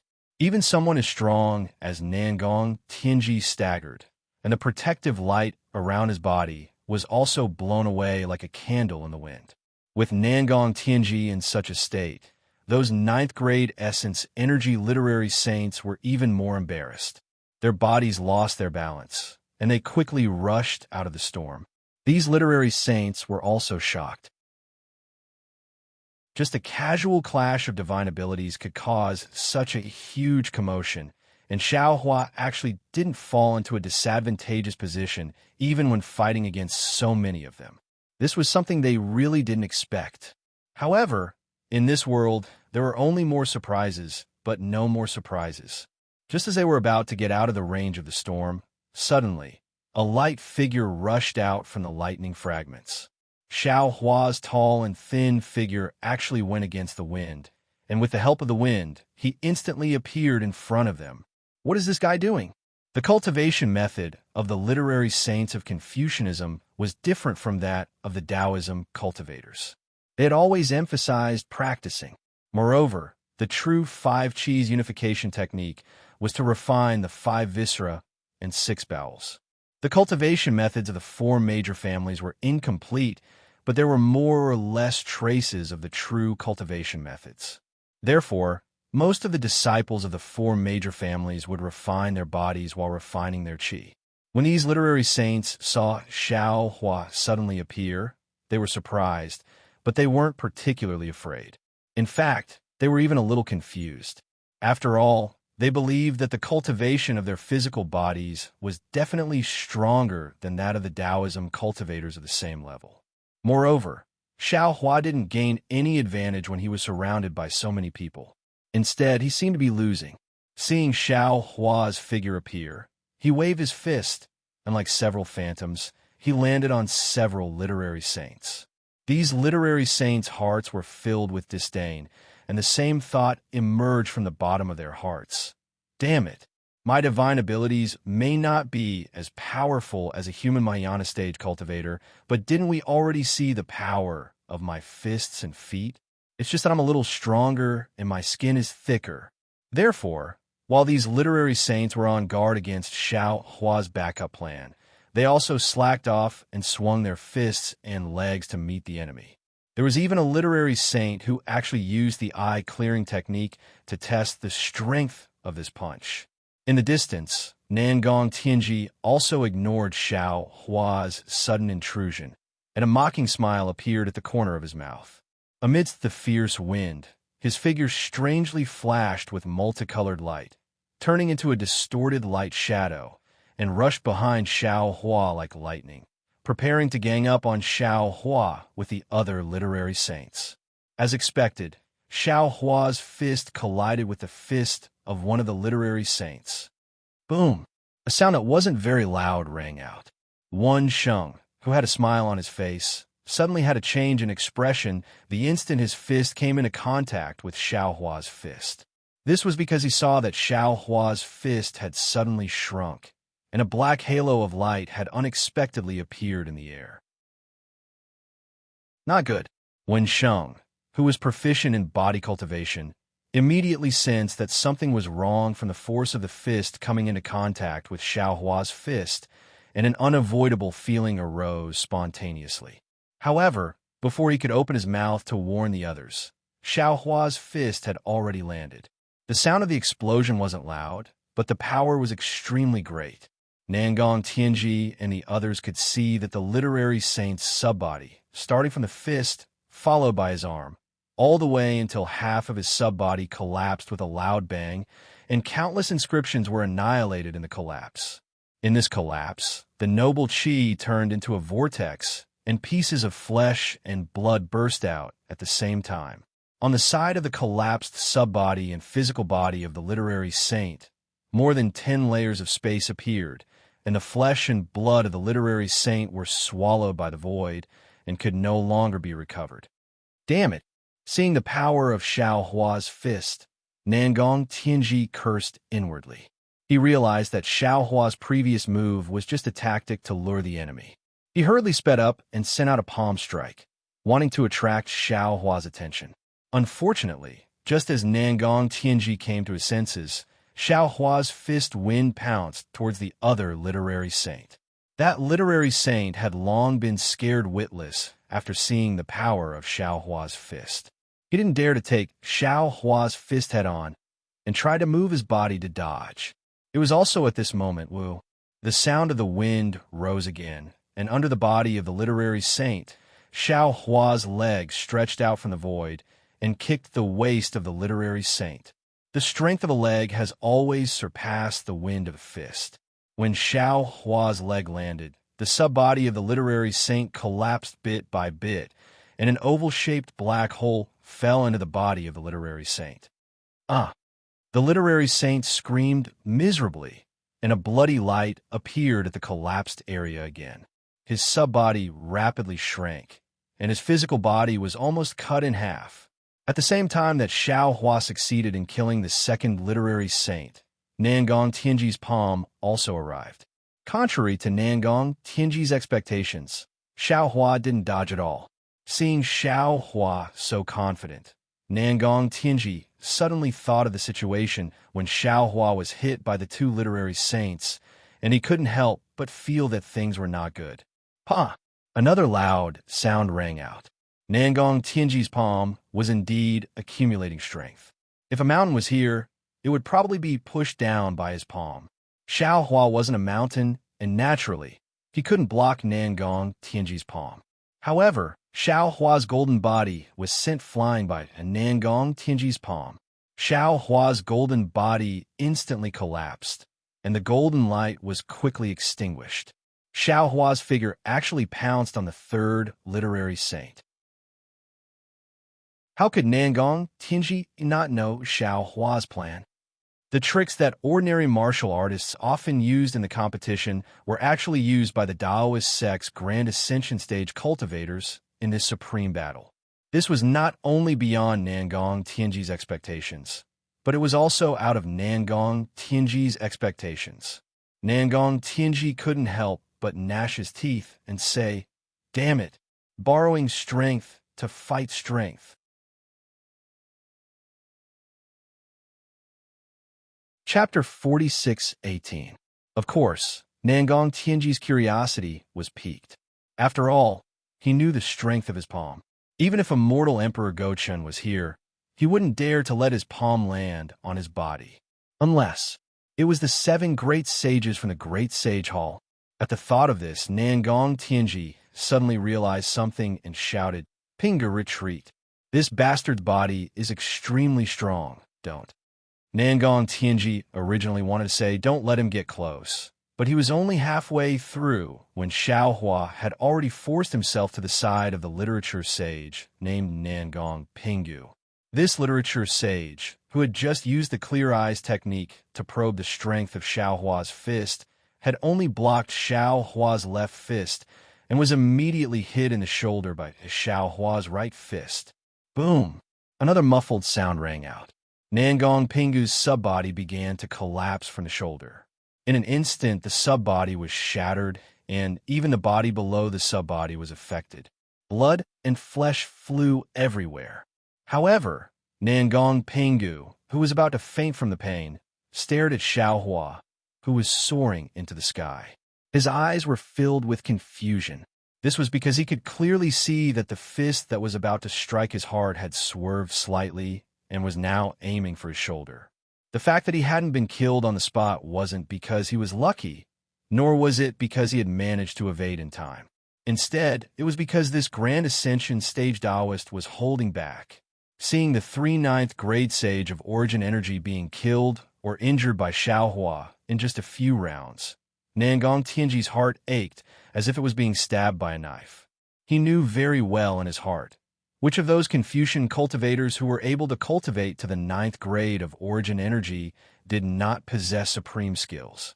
Although these Great Sage Hall's Great Sage Hall's Great Sage Hall were not Great Sage Hall's Great Sage Hall's Great Sage Hall, even if they were facing immortal Emperor Go-Chun, they wouldn't be injured in just a few rounds. This was also the reason why he, as the patriarch of the 4 great clans, was not worried about letting these 9th grade Great Sage Hall's Great Sage Hall fight. However, Nangong Tianji didn't expect Xiaohua's Great Sage Hall's Great Sage Hall to be able to flatten a mountain with a single punch. As a result, these 3 9th grade literary saints were killed and injured by Xiaohua before they could even use the true divine arts of the Confucian cultivators. This purely physical injury was even more severe than Taoist magic power. Even though Xiaohua didn't take Nangong Pinga's life today, it would be difficult for this 9th grade essence force literary sage to advance his cultivation in the future. Even one's lifespan would be affected. Xiaohua, this old man will not rest until you die. Nangong Tianji's eyes almost popped out of their sockets. He roared as he raised his hand and slapped the top of his head again. Rumbling sounds could be heard from Nangong Tianji's body. Ripples of space surged out from his body. Sharp, bird-like whistling sound could be heard from the top of his head. Xiaohua originally wanted to continue chasing after the 2 remaining saints of literature, but when he saw the white hair of the 2 saints of literature running away and Nangong Tianji challenging them, he stopped in the air and turned around coldly. He looked at the rapidly swaying earth, fire, wind, and thunder in the sky and laughed. Won't stop until one of us dies? What a joke. Nangong Tianji, you're thinking too much. You don't have the qualifications to fight with me until one of us dies. When Nangong Tianji heard Xiaohua's words, even though he knew that Xiaohua was trying to provoke him, he was still so angry that his lungs were about to explode. Pooh! Nangong Tianji roared angrily. He opened his mouth again, and a 5-colored pillar of air shot out from his mouth.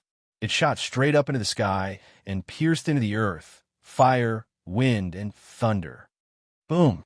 The earth, fire, wind, and thunder let out a loud explosion. Countless wind and thunder fell into the 5-colored pillar of light like a heavenly river bursting through a dam. At this moment, above Nangong Tianji's head, a similar pillar of energy shot out. This pillar of energy wasn't 5-colored, but golden. Hundreds of millions of inscriptions surged out like golden chrysanthemums, enveloping the surrounding several hundred miles. The golden chrysanthemums were like a vast river.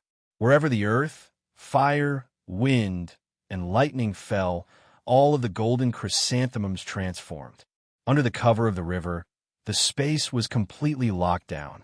All of the noble energy and the world's origin energy melted away. Even within Xiaohua's divine sense, the 5 elements of heaven and earth began to change.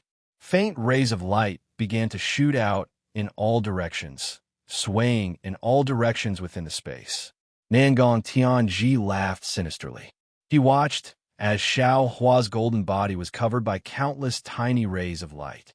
It was as if he had fallen into a net. He shouted proudly, "Xiaohua, today this old man will let you see what the true noble Qi River is."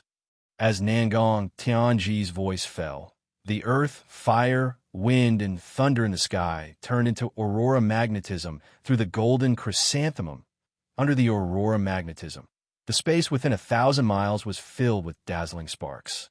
The entire space was filled with strange laws. Under this strange light, Xiao Hua's face also revealed a strange smile. The righteous spirit river of Confucian cultivators had always been a divine ability that Xiao Hua highly praised. Under the righteous spirit river, the righteous spirit would envelop the space, and any evil force would be destroyed by this righteous spirit.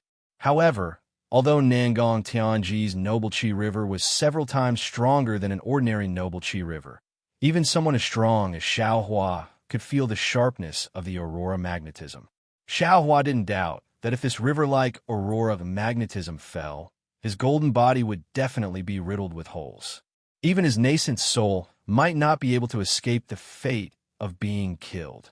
It could be said that the noble qi river was the true nemesis of Taoism cultivators. Unfortunately, Nangong Tianji met Xiao Hua.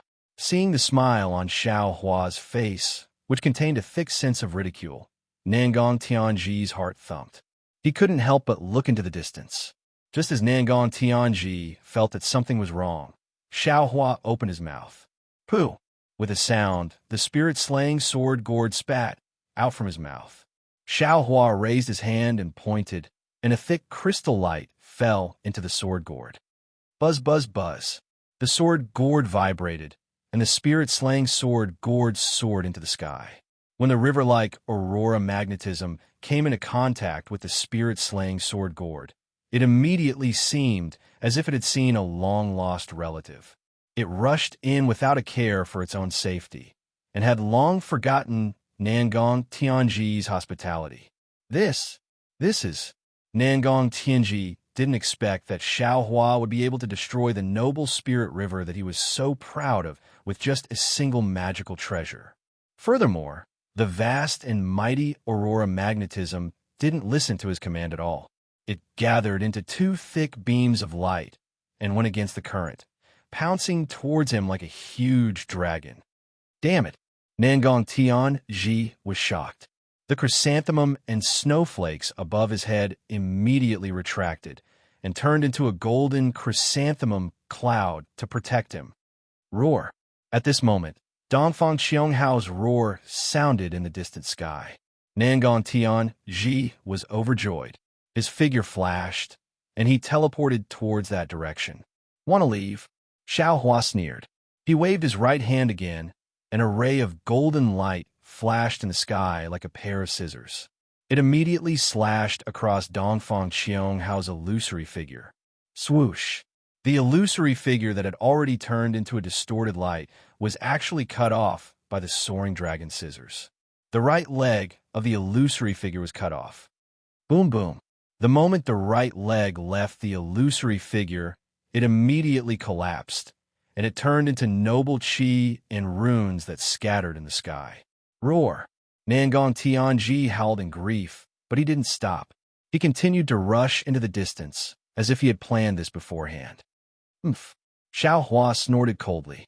He raised his head and looked at the spirit-slaying sword gourd circling above his head. He then lowered his head and sneered. Since you want to destroy my fortune gate, then don't blame me for being merciless. Go! As Xiao Hua raised his hand and pointed, two thick rays of spirit-slaying sword gourd turned into hundreds of thousands of light threads and crazily rained down. Countless miserable screams rang out from the sea of clouds. Each ray of light penetrated the body of an aristocratic family's disciple and directly pierced their dantian. Xiao Hua wouldn't take their lives, but whether they could stay alive or not, that would depend on their own fortune.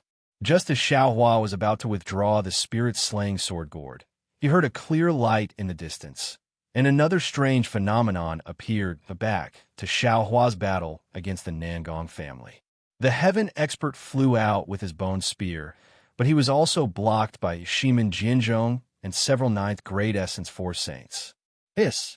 The heaven expert swung his bone spear and raised his head to look into the distance. He roared, Shimin Jinzhong, you are not my opponent. Hurry up and get out of my way. I want to meet Dongfang Qiionghao. Hee.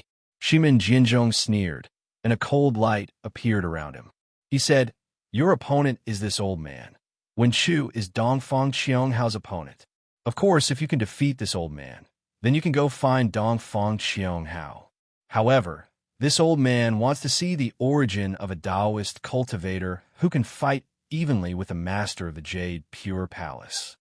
After saying that, Shimin Jianzhong didn't hesitate. Inscriptions flickered all over his body, and clouds surged out. Thick, awe-inspiring qi penetrated through the fragile void and fell on his body. Boom, boom, boom. Shimin Jianzhong's body trembled, and layers of sword light bloomed like flowers. Every layer of sword light was accompanied by a sword intent. It was either life and death, or austere or bloody. This sword intent enveloped an area of several hundred li in just a moment. As this sword intent surged out, the bodies of the several saints of literature also glowed with sword light. Not to mention that their limbs were as sharp as flying swords. Even the gaze in their eyes was like a sword. Haha, so it's a sword cultivator. The heaven expert laughed and shouted. It's not like this old man hasn't fought with sword cultivators before. Come, fight with this old man for 300 rounds. As he spoke, the heaven expert's body swayed, and the bloodlight on the bone spear surged. A pitch-black demonic dragon emerged from the bone spear, roaring and pouncing toward Shimin Jianzhong. The awe-inspiring qi of the Confucian cultivators had always been the natural nemesis of the devil clan, but correspondingly, the devil qi and the awe-inspiring qi had been rivals since ancient times. Although Shimin Jianzhong activated his sword intent, the demonic dragon's bloody, murderous, and violent intent rushed into Shimin Jianzhong's defense and went straight into his heart. Give it a reward, and thank you for all your support.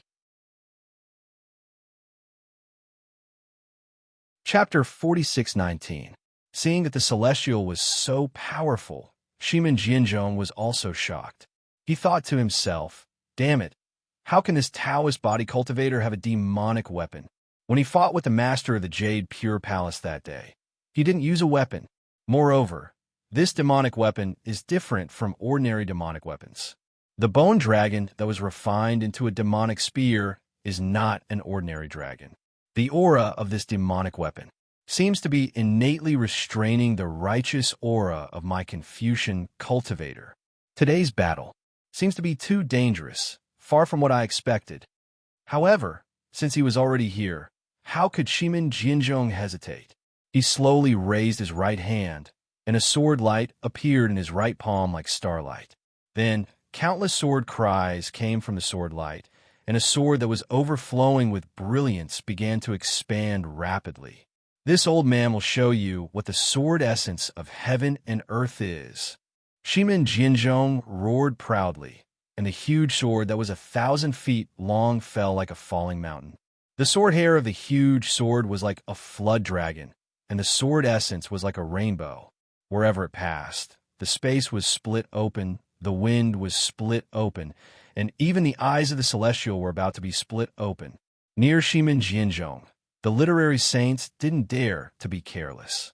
They opened their mouths at the same time, and a flying sword that looked like a hook rushed out and landed on the arm of the celestial. Wherever the sword light passed, the entire arm turned into a hook. Several people cooperated with Shimin Jianzhong, and as their bodies swayed, the hooks were like snow, attacking different parts of the celestial. Boom! In the roar, the bone spear pierced the sword light, and the sword light also split the demonic aura of the bone spear. Shimin Jianzhong was indeed the master of the Shimin family. Wherever the sword essence of heaven and earth fell, the demonic aura was split open, and the demons hidden in the demonic aura were all split in half. In the bloody light, the body of the bone spear was revealed, and a shallow notch appeared on the scales of the bone dragon's back. The gigantic sword formed by Shimin Jianzhong's sword beam was also swallowed by the bone dragon after it slashed down. Ka ka ka. With a crisp sound, the entire gigantic sword was shattered into pieces by the demonic light. Although each fragment struggled to transform into tens of thousands of small flying swords, before the flying swords could take form, they were shaken into inscriptions by the bone spear and scattered into the void. Ka ka ka. At the same time, several sounds of metal and stone rang out. Several sword shadows flashed past the Celestial's back, waist, and ribs, and a series of golden lights splashed out. Ow, ow! The Celestial seemed to be in pain and roared in the air. Ha! That's all there is to it. Shimin Jinzhong looked up to the sky and laughed, saying, "This old man thought you were very powerful, but it seems that you are just a guy who is strong in appearance, but weak in reality. Maybe you have succeeded in refining your body, but in this old man's eyes, your body cultivation is just like grass." As he spoke, Shimin Jinzhong raised his hand and waved it from his waist. A thin blue light flashed, and a slender sword like an orchid appeared. Although the sword light was thin, it was very tough. When it landed in the void, it pierced through the void. What was special was that the sword was very soft, and it was like duckweed in the wind. It danced with the wind, and a sense of elegance and nobility spontaneously appeared. Shimin Jinzhong stared at the sword, and his eyes revealed eagerness, as if he had seen his long-lost lover. For a moment, Shimin Jinzhong raised his head and looked at the Celestial, who was also vigilant in his eyes.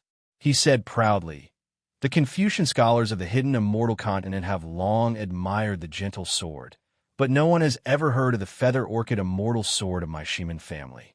Before the Feather Orchid Immortal Sword, the so-called #1 imperial weapon is nothing but nothingness.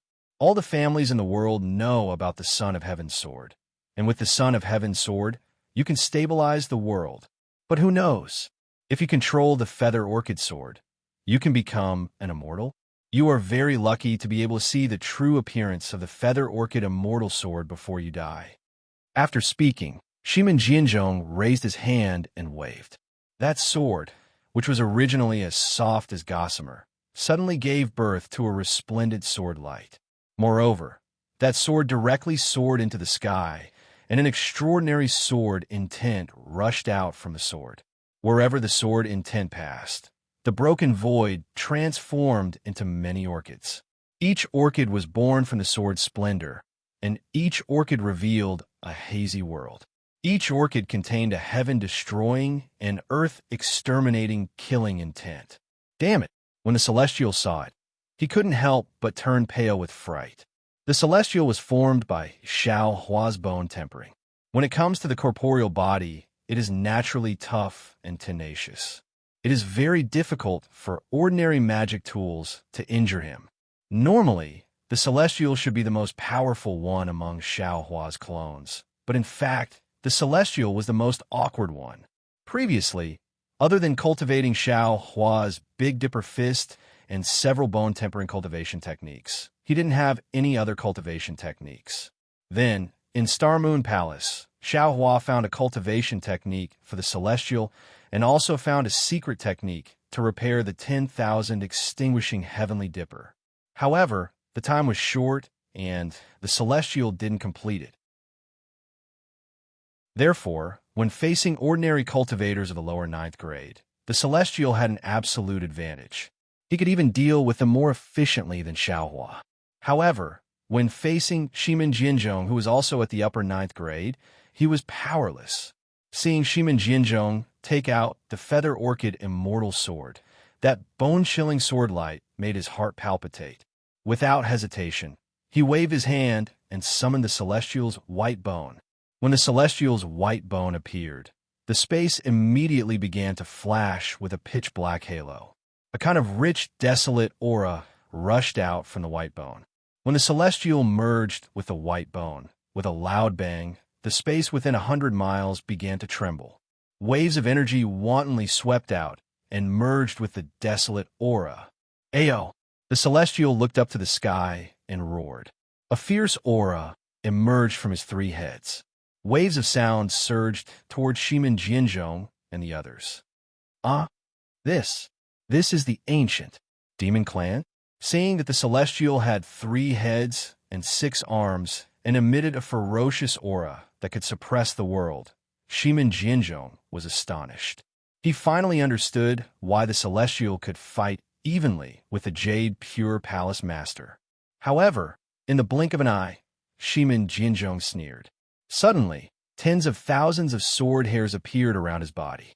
These sword hairs all rushed into the treasured sword in his hand. The slender treasured sword overflowed with brilliance like the rising sun. As Shimin Jinzhong waved his hands, the seemingly slender, treasured sword fell down like a meteor. Amidst the huge, rumbling sound, the space habitually shattered and collapsed. The orchid sword hairs from before floated down and pounced on the celestial. The treasured sword was still far from the celestial. In the sky above the celestial's head, pa pa pa, sounds of explosions suddenly sounded. Countless mighty pillars of qi were extinguished, and thumb-sized protrusions appeared around the celestial. Looking at the other four sides of the sword light, the figures of the several saints of literature had already turned into swords and flew up like orchids. The sword intent, that was several times stronger than before, also pierced through the void and fell toward the back of the celestial being. The demon-devouring spear is invincible. Kill Buddha if it meets Buddha. Slay immortals if it meets immortals. The celestial laughed boldly. You are just immortal ascension swords. How can you be a match for me? Roar.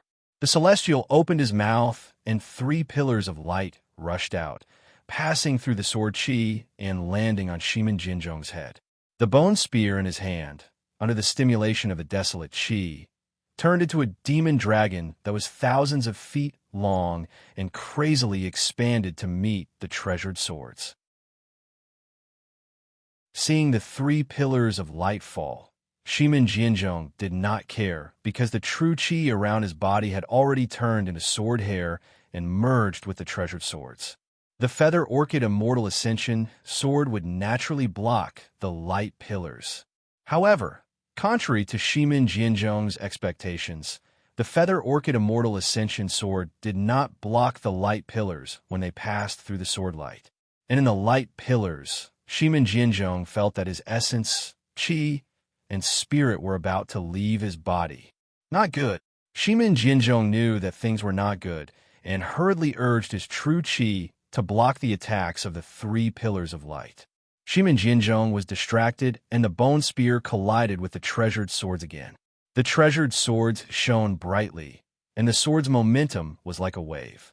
The bone spear's demonic qi soared into the sky, and the spear's intent was like 1,000 caddies. The space within hundreds of miles shook at this moment. The worlds created by the sword hair were destroyed by the demonic qi, and the blood waves created by the demonic qi were also wiped out by the sword hair. This huge collision produced a vast impact.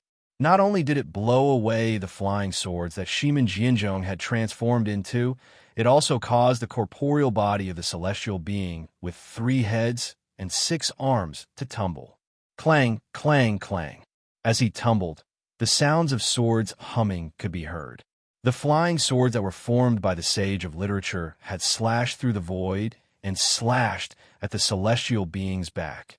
Out of the celestial being's expectations, several deep sword marks appeared on his back, and the eerie white bones were revealed in the sword marks. Roar. The celestial being roared. Other than the 2 hands that were holding the spear, the other 4 arms suddenly reached into the void.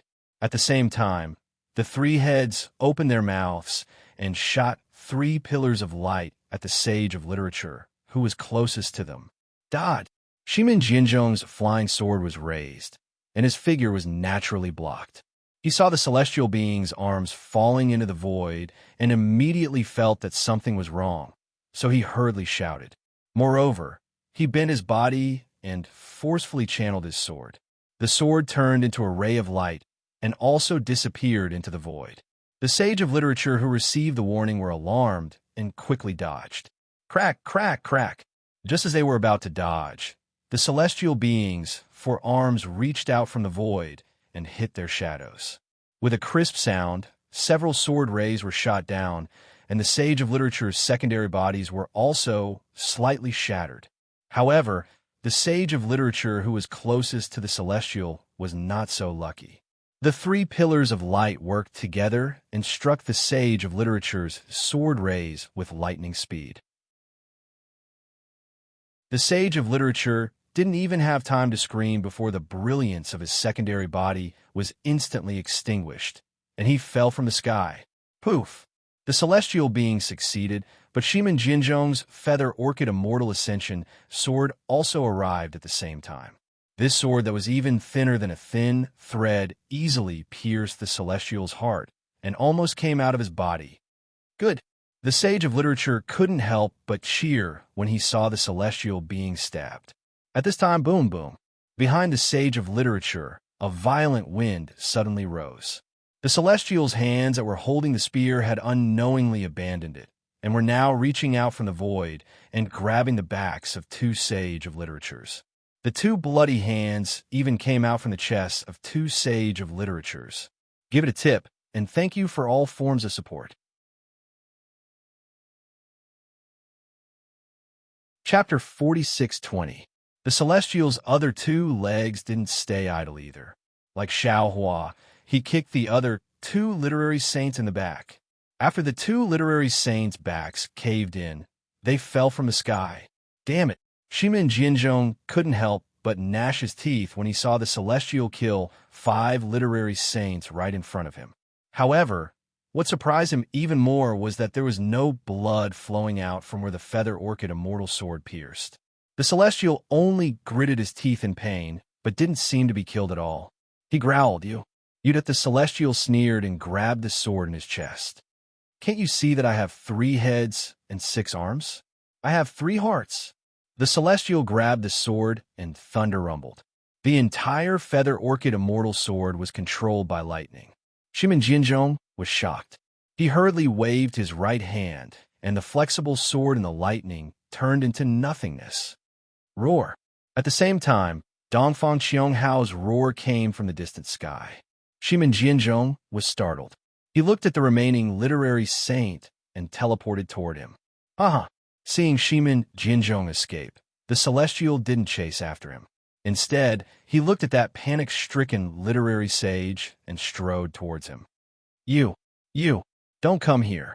That literary sage was extremely scared and actually screamed like a weak girl. The Thunderbolt Immortal saw that Xiaohua and the celestial both had opponents. He smiled at Dongfang Qiionghao and said, Old Dongfang, are you going to pick I as your opponent? Ha! Dongfang Qiionghao looked up to the sky and laughed. The Thunder Immortal is very famous. He killed many of our Confucian cultivators in the soaring Dragon Mountain Range. This old man shrank back when I saw the lightning. I didn't dare to fight the immortal. Your opponent is Baiming Cho-Ching. Dongfang Qionghao's eyes flashed with golden light. He looked at Wen Chu and said, Literary Star Palace Master, can you fight with me? Fight! Wen Chu's expression did not change, but a complicated emotion flashed in his eyes as he replied. Watching Wen Chu, Dongfang Qiionghao, and the others fly away, Thunderbolt Immortal looked at Baiming Cui-Ching and the other literary sages in the distance. He crooked his neck and laughed. Baiming Cui-Ching? Such a name seems to be very cultured, but looking at your excellency's appearance, it really has nothing to do with that. A tasteless Confucian cultivator like you. How could you possibly be a match for me? The Baiming family used plum blossoms as their symbol, so they naturally emphasized elegance and taste. However, Baiming Cui-Ching and even Baiming Jiqing had put on weight, especially Baiming Cui-Ching. Although her face was delicate and pretty, if she were to put on an official's attire, she would look more like an ordinary village official. How could she have the demeanor of the patriarch of the 4 great families whose name shook the world? Previously, Baiming Chao-Ching had also used a cultivation method to temper her corporeal body, but she originally had this kind of physique. Admittedly, the cultivation method had a certain effect, but how could it be more convenient than transfiguration? However, if she transfigured her body, Baiming Cui-Ching would be somewhat disdainful. Therefore, Baiming Cui-Ching had always considered herself a beauty. Of course, no one in the world dared to expose Baiming Cui-Ching's freckles. Today, Thunderbolt Immortal exposed her. How could Baiming Cui-Ching not be angry? Baiming Cui-Ching roared, Old Thunderbolt Immortal, Don't think that you're invincible just because you killed a few literary sages of the mysterious Yellow Order. Today, I swear I'll kill you on spot. You see, I just said you have no taste, and now you're throwing away the hypocrisy of a Confucian cultivator. The mischievous Thunderbolt Immortal was not anxious at all. He was all smiles as he said, "We've only just talked about superficial appearances. We haven't touched on the heart yet. Do you want me to boil some chicken soup for you to try, to make up for what you lack?" Without waiting for Thunderbolt Immortal to finish speaking, Baiming Cui-Ching raised her hand and patted the top of her head. Boom! 5-colored true qi gushed out, running straight through heaven and earth. The 5-colored true qi of the 4 great clans was naturally modeled, and so was Baiming Cui-Ching's. However, within this soaring true qi pillar, the modeled true qi was azure like plum blossoms. Woo! Once the 5-colored true qi pillar appeared, the space within several hundred li shook. Countless true qi pillars fell from the sky, and when the 5-colored true qi pillar enveloped the space within several hundred li like a fountain, those plum blossoms flickered with blue color and drifted down in the air. It was truly dazzling, truly beautiful. Looking at those literary sages of the 9th grade elemental energy, they also each stood in a corner, releasing their heterogeneous 5-colored true qi, trapping the Thunderbolt Immortal from the bottom. Moreover, when the 5-colored true qi gushed out, the figures of those literary sages also disappeared. Good, it's really not bad. The Thunderbolt Immortal was not anxious. He pinched his chin with his hand, with a rather elegant demeanor, and said with a smile, "It looks too beautiful to be absorbed all at once." However, when displayed by a person as fat as a pig like you, no matter how you look at it, there are some flaws. Sai, what can I do? What can I do? After saying that, the Thunderbolt Immortal rubbed his hands slightly, blinked his eyes, and said, "Such a beautiful painting. Let this old man add the finishing touch." When Baiming Cui-Ching heard that, she was so angry that her lungs were about to explode. She stood in the air and said coldly, "Since that's the case, then please raise your brush and correct it. I hope you don't talk too big, or your teeth will fall out." Hee hee. In the Thunderbolt Immortal's hand, clusters of lightning slowly emerged. He still had a smile on his face as he replied, "Although this old man doesn't have Taoist sorcerer's brush, and can't use the wondrous blossom brush, it's more than enough to correct your vulgarity. As for my teeth, please don't worry. This old man's age hasn't reached the point where my teeth will fall out, so he can't be mentioned in the same breath." After saying that, the Thunderbolt Immortal waved his hands, and tens of thousands of thunderbolts appeared out of thin air, transforming into the shapes of brushes, and pointed towards the plum blossoms in the air at the same time.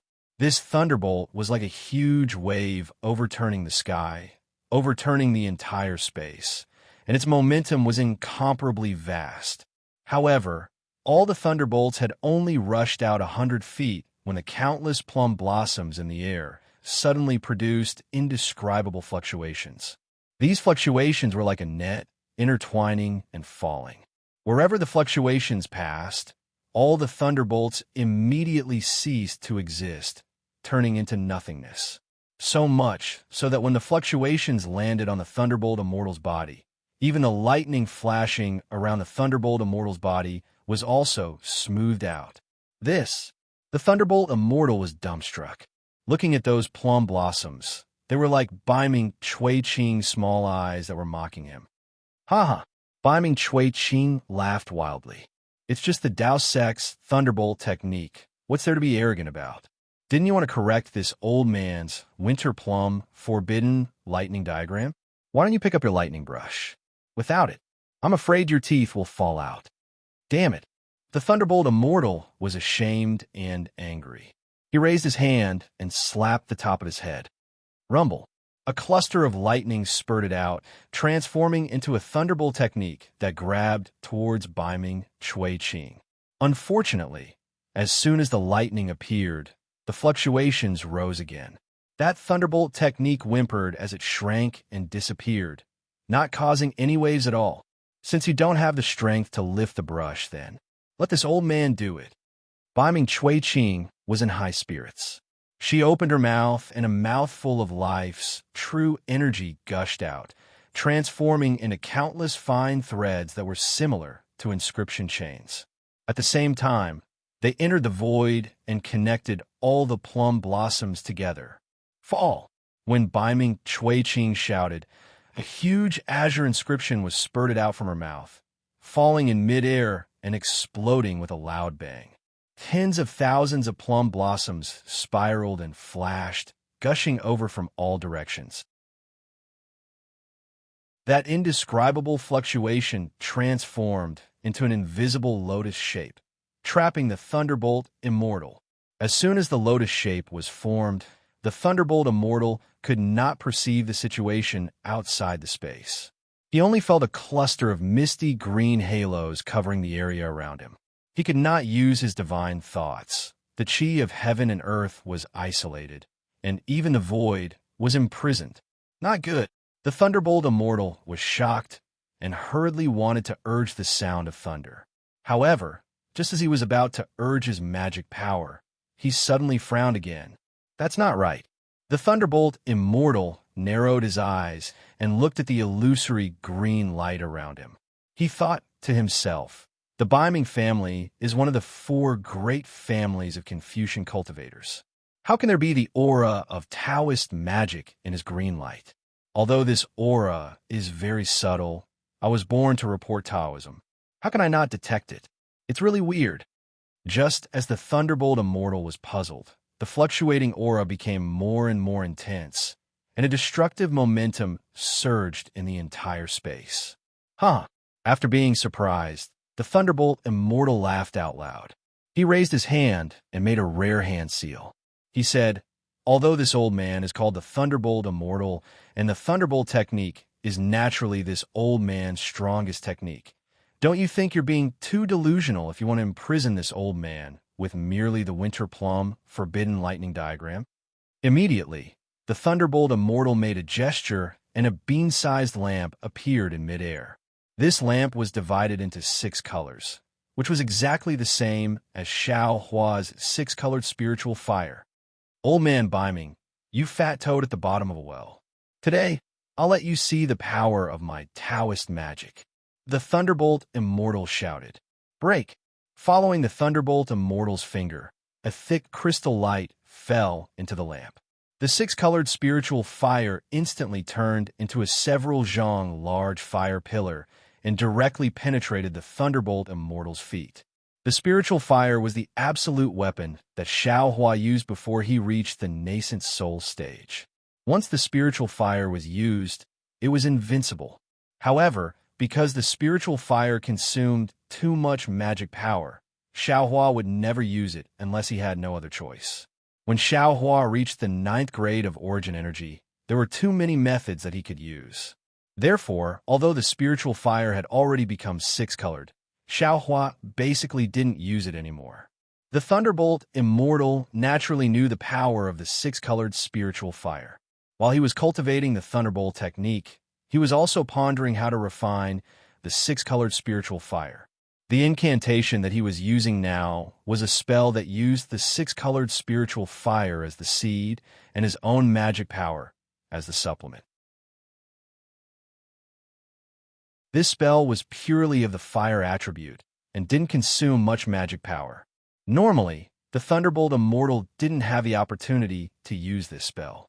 Since he was forced to this place by Bai Ching, he just happened to witness the power of this fire attribute spell.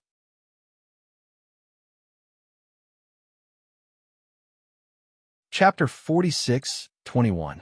Puff. A muffled sound that wasn't particularly loud rang out. The place where the fire pillar landed, the misty blue illusion was pierced through. Under the fire pillar, the hundreds of plum blossom clouds vanished. The forbidden thunder diagram of the winter plum blossom had been easily destroyed by the Thunder Immortal. What? What kind of fire is this? Bai Ching looked at the fire pillar in a daze and cried out, how can an ordinary fire break my green lotus?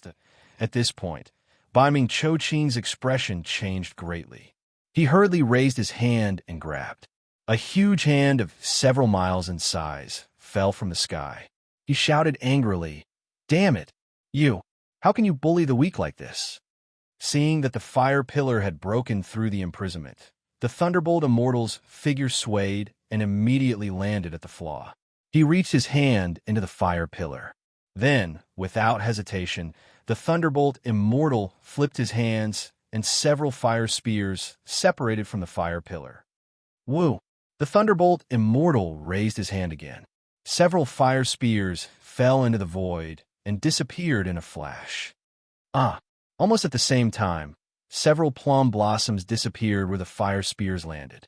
Miserable shrieks rang out in the air as several literary saints appeared in the void. Each of them had a fire spear stabbed into their chest. Although the fire spears were not enough to kill the literary saints on the spot, the six-colored spiritual fire ignited their true chi and bodies. Even the surrounding void was about to be ignited. The Thunderbolt Immortal laughed. "I'll send these eyesores back to their hometown first. Then I'll tell you what elegance is." Huff! At this time, Bai Ming Cho Ching's huge hand fell. Where the true chi fell, the six-colored spiritual fire did not extinguish. Instead, it went against the flow and ignited Bai Ming Cho Ching's huge hand. Damn it. Bai Ming Cho Ching was shocked. She cursed and decisively cut her wrist. With a swoosh, she threw the huge hand away. Just as Bai Ming Cho Ching was about to use another magical power, Dongfang Xionghao's voice came from afar. Bai Ming Cho Ching glared at the Thunderbolt Immortal fiercely. Her figure turned into a plum blossom shadow and disappeared instantly. "TCH," the Thunderbolt Immortal shouted disdainfully. "She really has no manners."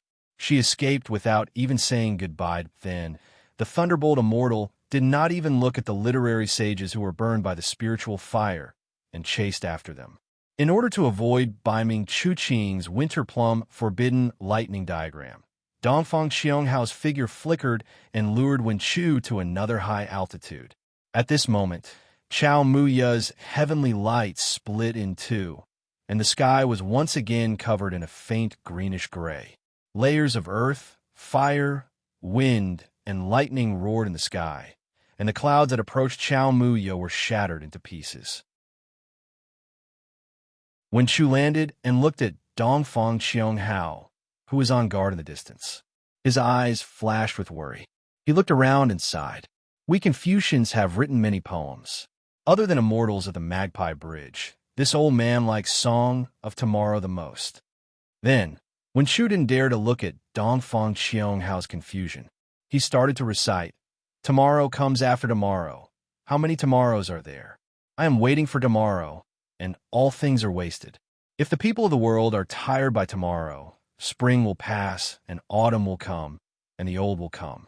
In the morning, he looked at the east flowing water. In the evening, he looked at the west setting sun. How much could tomorrow be in 100 years? Please listen to my song of tomorrow. When he finished reciting, Wen Chu continued, "Looking at Chao Muya, this old man suddenly feels that time is passing quickly. Day after day, day after day, day after day, day after day. A day is but a blink of an eye. How much time is there in a person's life? Why do we not do meaningful things and only do boring things?" Dongfang Xionghao naturally didn't know that Wen Chu's feelings had just been born, and he was looking at the world with his own ignorant eyes. However, when he saw that Wen Chu didn't make a move, he waved his hand, and the literary sages disappeared and landed in various places. "The master of Wen Chu Palace is quite refined." Dongfang Xionghao smiled. "Although this old man has never seen you before, I know that you are a refined person after seeing you today. You are completely different from that bastard Gauchen. However, to be honest, I, Jianzhong, and the others might not be any better than Gauchen. Perhaps we were like you in our early years, and we used to make tea with clear spring water and red mud to make wine. However, now that we are in your position, we have already treated our previous lives as our ideal." At this point, Dongfang Xionghao sighed. "Actually, sometimes this old man also wants to be like you, to throw away these shackles, or to find a desolate mountain to cultivate in peace, or to find Gauchen to become the master of some palace and live a leisurely life. However, if this old man takes half a step back, others will take a step forward. My Dongfang family's thousands of years of foundation may become someone else's. This old man has taken over this heavy responsibility from my ancestors, and I can't slack off. My fate has already been decided when I took over the position of master. To be honest, this old man doesn't think that the four great families will win today's battle. When Chu retracted his gaze and looked at the disciples who were fighting beneath his feet, he said, "You don't know enlightened Master Zhao's background at all. Don't you think that it's not worth it to make both sides suffer for the 5 cheese unification art? There are some things that must be done. Even if the price is high, this old man will still do it." Dongfang Xianghao replied. "However, there are some things that cannot be done. Even if there is no price, this old man will not do them. The 5 cheese unification art is extremely important to our 4 clans. We must obtain it at all costs." Wen Chu sneered. "If this old man told you that you didn't need to do so much, you wouldn't need to set up such a trap. This old man already told you when I gave the 5 cheese unification art to immortal Emperor Gauchen. I'm returning it to the Confucian cultivators, not the immortal palaces. It won't be long before the 5 cheese unification art is made public on hidden immortal continent." Dongfang Xianghao was stunned and did not say anything for a long time. He stared at Wen Chu as if he was thinking about the validity of Wen Chu's words. However, Dongfang Xianghao spoke again. "I believe your words. However, I don't believe the Gauchen. Or rather, I don't believe that the Gauchen would give the 5 cheese unification art to our 4 clans and the 100 schools of philosophers for no reason. Moreover, I can tell you with certainty that if you don't make the 5 cheese unification art public, then your so-called return of the 5 cheese unification art to the Confucian cultivators is nothing more than a joke. You're only using the 5 cheese unification art to give yourself the title of Confucian Immortal Master, the master of the literature Star Palace." When Chu shrugged helplessly, "This is all I can do. You can do even more." Dongfang Xianghao smiled. "You can give the 5 cheese unification art to our 4 clans and work together with us." Dongfang Xianghao hesitated for a moment before continuing. "I can even promise you that if possible, our 4 clans can recommend you to be the immortal emperor of the immortal palaces." When Chu knew that Dongfang Xianghao was trying to bewitch him, he shook his head. "How can I be the immortal emperor with my temperament? If I wanted to, why would I give the 5 cheese unification art to immortal Emperor Gauchen?" Dongfang Xianghao remained silent. When Chu pondered for a moment before continuing, "When I gave the 5 cheese unification art to immortal Emperor Gauchen, we had an agreement. That's why I can't give the 5 cheese unification art to the 4 clans. However, if the 4 clans agree, I'll discuss it with Taoist Master Xiao and come up with a foolproof plan." Although Wen Chu didn't say that Xiao Hua could give the 5 cheese unification technique to the 4 great families, Dongfang Xianghao knew from Dongfang Yushan that Xiao Hua also knew the 5 cheese unification technique, so he understood. However, Dongfang Xianghao rejected Wen Chu's offer and shook his head. "There's no turning back now. Unless Taoist Master Xiao hands over the 5 cheese unification art now. That's why." Wen Chu smiled wryly. "Even if you know this is immortal Emperor Gauchen's plan, you still have to step in." "Yes. There are many things in this world that are beyond one's control." Dongfang Xianghao nodded. "Just like now, I know you're a gentleman and want to befriend you, but I still have to think of a way to capture you." As he spoke, Dongfang Xianghao slapped the top of his head, and a large, crystal-clear, multicolored hand appeared out of thin air and grabbed at him. Wen Chu also unleashed a 5-colored hand. Although the hand was not solid, its color was pure, and as it passed, Dongfang Xianghao's shackles were swept away. Wen Chu sighed. "When it comes to Confucian techniques, you are no match for me." Boom! Wen Chu's hand clashed with Dongfang Xianghao's. Under the huge force, Dongfang Xianghao's hand crumbled into pieces of runes, while Wen Chu's hand was still there and quickly restored. Dongfang Xianghao wasn't surprised at all. He narrowed his eyes and said, It's too early to talk about this. Sure enough, at the place where the five colored hands landed, a green bamboo shoot appeared. Puff! Dongfang Xionghao's true chi flowed into the bamboo shoot, and it suddenly turned into a huge bamboo tree. It was green and glistening. This is... When Chu didn't understand. The hand that hadn't recovered reached out again. Woo! Wherever Wen Chu's large hand landed, the bamboo swiftly turned into a grayish-yellow color. Numerous pale yellow bamboo flowers slowly grew on them. Once these bamboo flowers were revealed, inscriptions suddenly appeared in the previously untraceable sky. These inscriptions faded under the pale yellow color of the bamboo flowers, transforming into numerous colorless bamboo flowers.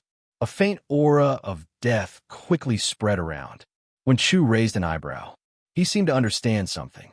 Whoosh!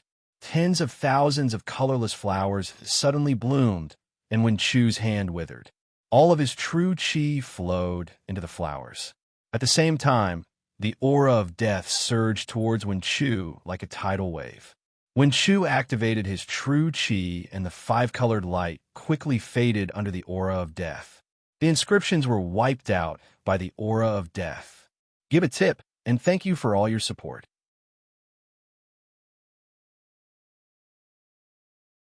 Chapter 4622. Your Excellency, there's no need to struggle. Only by handing over the 5 Chi's unifications will you be able to avoid becoming a skeleton. Dongfang Xionghao said with pride. Otherwise, only death awaits you. When Chu let out a long laugh and pointed at the blooming bamboo flowers and the surging death aura, he said in a clear voice, although the blooming of bamboo represents the withering of bamboo, it is still the birth of bamboo flowers and the birth of new bamboo. We Confucian cultivators focus on life. We cultivate the power of life. You don't understand? You've gone astray. You only see death and ignore life. How can this kind of death trap this old man? As he spoke, when Chu opened his mouth and spat out a mouthful of refined life energy from his dantian. Whoosh! Like a spring breeze, the entire space was immediately filled with layers of bright green. In this bright green aura, all the death energy seemed to be boiling and bubbling. In just a moment, all the bubbles fell into the light yellow bamboo flowers. The bamboo flowers disappeared, and one by one, thumb-sized bamboo shoots were revealed. Dongfang Xionghao sucked in a cold breath. He knew he had underestimated Wen Chu's Confucian divine abilities. Wen Chu's hand was still alive, and his hand was still alive. His hand touched the bamboo shoots and withered flowers. Dongfang Xionghao knew he had underestimated Wen Chu's divine ability. Sigh. Dongfang Xionghao sighed again. He took out an ancient ruler and said, actually, this old man really didn't want to come to this step. That, as he spoke, Dongfang Xionghao waved the ruler. A stern and heavy aura came from the ruler. Along with this aura, there was the sound of tens of thousands of children chanting. It was as if the entire world had become a huge school. When Chu became a student in this school, the ferrule slowly fell down, and countless inscriptions flew out from the ferrule. They flashed in the air and made a sound. A voice that resounded through the heavens and earth rang out amidst the chanting of the 10,000 children. A teacher teaches and dispels doubts. The moment this voice came out, the chanting stopped abruptly. Yes, this voice was like all living beings bowing their heads. As a Confucian cultivator, Wen Chu felt an irresistible silence in his heart. He was about to bow his head before this respectful teacher. The ruler fell down like a mountain and was about to land on Wen Chu's forehead. Boom! At this critical moment, Wen Chu's head spat out 5-colored chi. The heaven and earth pagoda flew out and blocked the ruler. The almost unparalleled power landed on the heaven and earth pagoda. The heaven and earth pagoda roared, and a surge of heaven and earth Tao rushed out. Not only did it block the heaven and earth Tao, but the heaven and earth Tao also counterattacked Dongfang Xionghao's subbody. Dongfang Xionghao's subbody was destroyed. Heaven and earth pagoda. You, how do you have such a wondrous item? Dongfang Xionghao's face was pale as he looked at the heaven and earth pagoda above Wen Chu's head in disbelief. Wen Chu sneered. Don't you also have a saint ruler? Unfortunately, you used the heaven and earth Tao against my Confucian cultivator. I'm afraid you won't be able to ascend in this life. Humph. Dongfang Xianghao snorted and said, even if this old man's body is destroyed, I won't let you join the North Star. Roar. Dongfang Xianghao roared, and the sound waves spread in all directions. Dongfang Xianghao raised his hand, and the sound waves landed between his eyebrows. Shua. A clear light appeared between Dongfang Xianghao's eyebrows. Words flew out and formed lines of poems in the air. The lines of poems condensed into articles, and the articles condensed into scrolls. When the scrolls opened, a soft voice sounded. Although the voice was soft, it was deafening to Wen Chu's ears. Wen Chu was confused at first, but when the voice recited a few lines, Wen Chu's forehead shone with a clear light. Wen Chu suddenly realized what was going on. However, before Wen Chu could do anything, four distorted figures flashed in the sky. Shimin Jianzhong, Nangong Tianji, and Baiming Chuqing arrived at the same time. The three of them stood in the air and raised their hands to point at their own forehead. Similar clear light spurted out and shrouded the surrounding hundreds of miles. For layers of clear light fell, and another strange phenomenon appeared. In the sky within hundreds of miles, endless auspicious clouds and multicolored light appeared. Within the auspicious clouds and multicolored light, there seemed to be many illusory figures. Behind these illusory figures, there were all kinds of strange phenomena, such as dragons and phoenixes, abundant grains, picturesque territories, and so on. Xiaohua, the thunderbolt immortal, and the celestial being naturally chased after them. However, this clear light was so mysterious that not only did it block the figures of Xiaohua and the others, even their divine senses couldn't penetrate it. Damn it! Xiaohua narrowed his eyes and cursed in a low voice. He raised his hand and patted the top of his head. A five-colored big hand was about to grab him. Boom! Just at this time, a huge vibration occurred in the sky. Like a huge wave, a fluctuation emerged from the clear light. Xiaohua's five-colored big hand was instantly shaken into powder. When the light became clear again, the hidden clouds had already disappeared, revealing the situation inside. At this time, inside the clear light, four voices recited the scrolls at the same time. The voices were different, and the accents were different. However, where the voices fell, the scrolls began to gather, vibrate, and transform. The mountain of books and the sea of literature swayed, and four similar, but actually different Wen Chu stars were born from the scrolls. These stars looked somewhat blurry and even somewhat broken, but the Wen Chu aura inside the stars was very strong. Disciple respectfully invites the sage. The four family heads bowed at the same time. Another pillar of five-colored true energy mixed with essence blood fell into the Wen Chu star.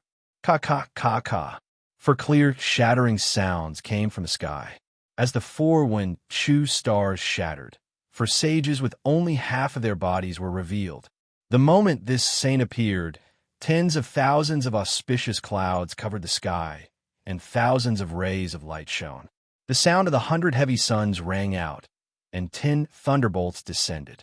In this saint's hand, there was another beautiful ink brush.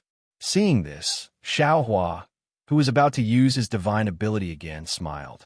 He crossed his arms and coldly stood there, quietly watching. When the four sages appeared, Dongfang Qianghao looked at Shimin Jianzhong. The two of them exchanged glances and their bodies moved. As the two of them moved, the two sages above their heads merged and formed a complete sage.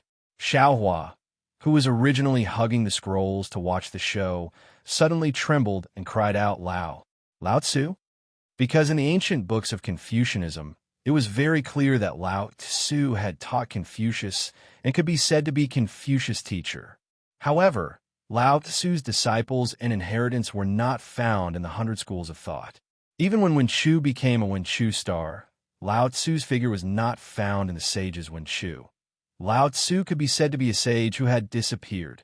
No one knew where Lao Tzu had gone. However, at this moment, Xiaohua actually saw Lao Tzu's sage statue in this place. Xiaohua really did not expect that the so-called four great families were actually Lao Tzu's descendants and inheritance. Xiaohua was surprised. The two sages above, Nangong Tianji and Baiming Chuqing's heads were also working together. As Xiaohua expected, it was another Lao Tzu's sage statue. These two Lao Tzu's sage statues looked exactly the same, but their auras were different. Even the holy sounds coming from their mouths and the holy brushes in their hands were different. Alas, seeing the two Lao Tzu's sage statues, Wen Chu sighed and said, "Sins committed by the heavens can be forgiven, but sins committed by oneself are the hardest to bear." Then, Wen Chu pointed at the spot between his eyebrows. Swoosh! The same strange phenomenon appeared, but the Wen Chu star that rushed out of Wen Chu's eyebrows was unusually clear, and even the fine lines on it were clear. Wen Chu bowed and said, "Disciple invites the sages to show themselves."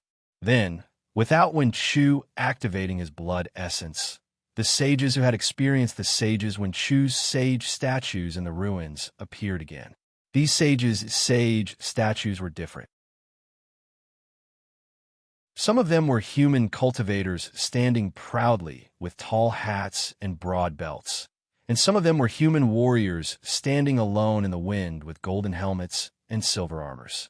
In their hands, some of them were writing down historical records that had never been recorded, and some of them were writing down memories that had never been recorded in their weapons. No way, right? Dongfang Xianghao, Shimen Jinzhong, Nangong Tian, and Baiming Chuqing looked at each other in dismay. Their eyes were wide open, and they cried out in shock. Their mouths were opened so wide that several goose eggs could be stuffed in. At this moment, the two Lao Tzu's sage statues moved. Two ink brushes pointed at the sages, and they shouted in the air, "The Tao that could be said is not the Tao under the ink brushes." The sages shouted in unison, "The name that can be named is not the name of the Hanga Pass." As the sages chanted, the sages' brushes also pointed out. Where the inexplicable waves and light and shadow collided, the two Lao Tzu's sage statues turned into fragments. The clear light that enveloped 1,000 miles of space wrapped these fragments and returned to the spots between the eyebrows of the four clan masters. When the clear light revealed their figures, the four clan masters staggered and almost fell from the sky. They looked at Wen Chu in extreme horror, and their lips trembled. They didn't know what to say. This was because they knew very well that with the prosperity of the human race, education was hard to come by. On the hidden immortal continent, there were many sage scholars, but very few sage scholars. This was because it was too difficult for the sages to choose Wen Chu. Even the powerful immortal palace and the four clan masters could only activate one sage, or even half a sage, to point out the outline of Wen Chu. Although they could step into the realm of sage scholars, the so-called sage scholars were no longer true sage scholars. They could only be called half-sage scholars or quasi-sage scholars.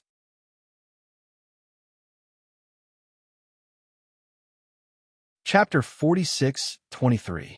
The clan masters of the four clans were not lacking in their calculations. They activated the holy statues and prepared to use two of the holy statues to kill Wen Chu's holy statue.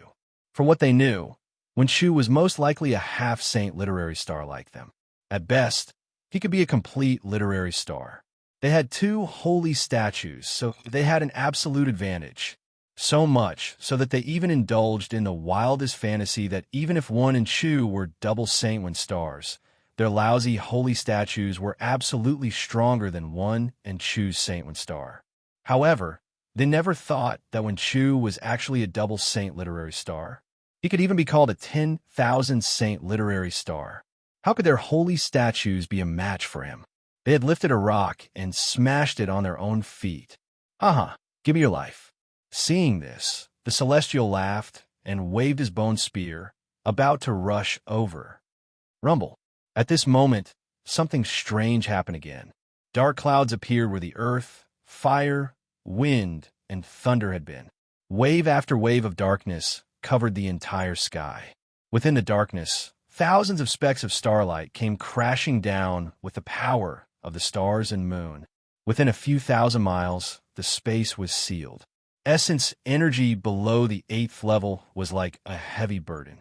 Not to mention flying, even standing in the air was difficult. Immortal Palace, Star River. Immortal Palace, Star River. Donphan Xionghao's face was ferocious. He pointed at the sky and shouted crazily, "Master Shaolei, Master of Literature Palace, take a good look. This is Gao Chen's scheme, and also his dark methods. He will only hide behind the scenes and wait for us to fight to the death. Then he will come and reap the benefits." After that, Donphan Xionghao and the other three took out their garrison orders, garrison flags, troop gathering drums, and troop collecting gongs. It seemed like they were going to collect the disciples of the 4 great families in the abyss. Damn it! Xiao Hua scanned with his divine sense and immediately knew that the Immortal Palace Star River not only had the Star River sand refined by the great craftsmen of the Immortal Palace Star River, but there was also the Khanate heavy water. Although this momentum was not as strong as the heavenly demon's destruction of the world and the ruins, the momentum was much stronger. Xiao Hua didn't dare to delay. He raised his hand and handed the Kunlun mirror to the Celestial. He said, "Please." "All right." The Celestial looked at the river of stars that filled the sky and poured down. With a loud roar, he took the Kunlun mirror and was about to fly down. Woo-woo. In this world, below everyone, 4 figures appeared.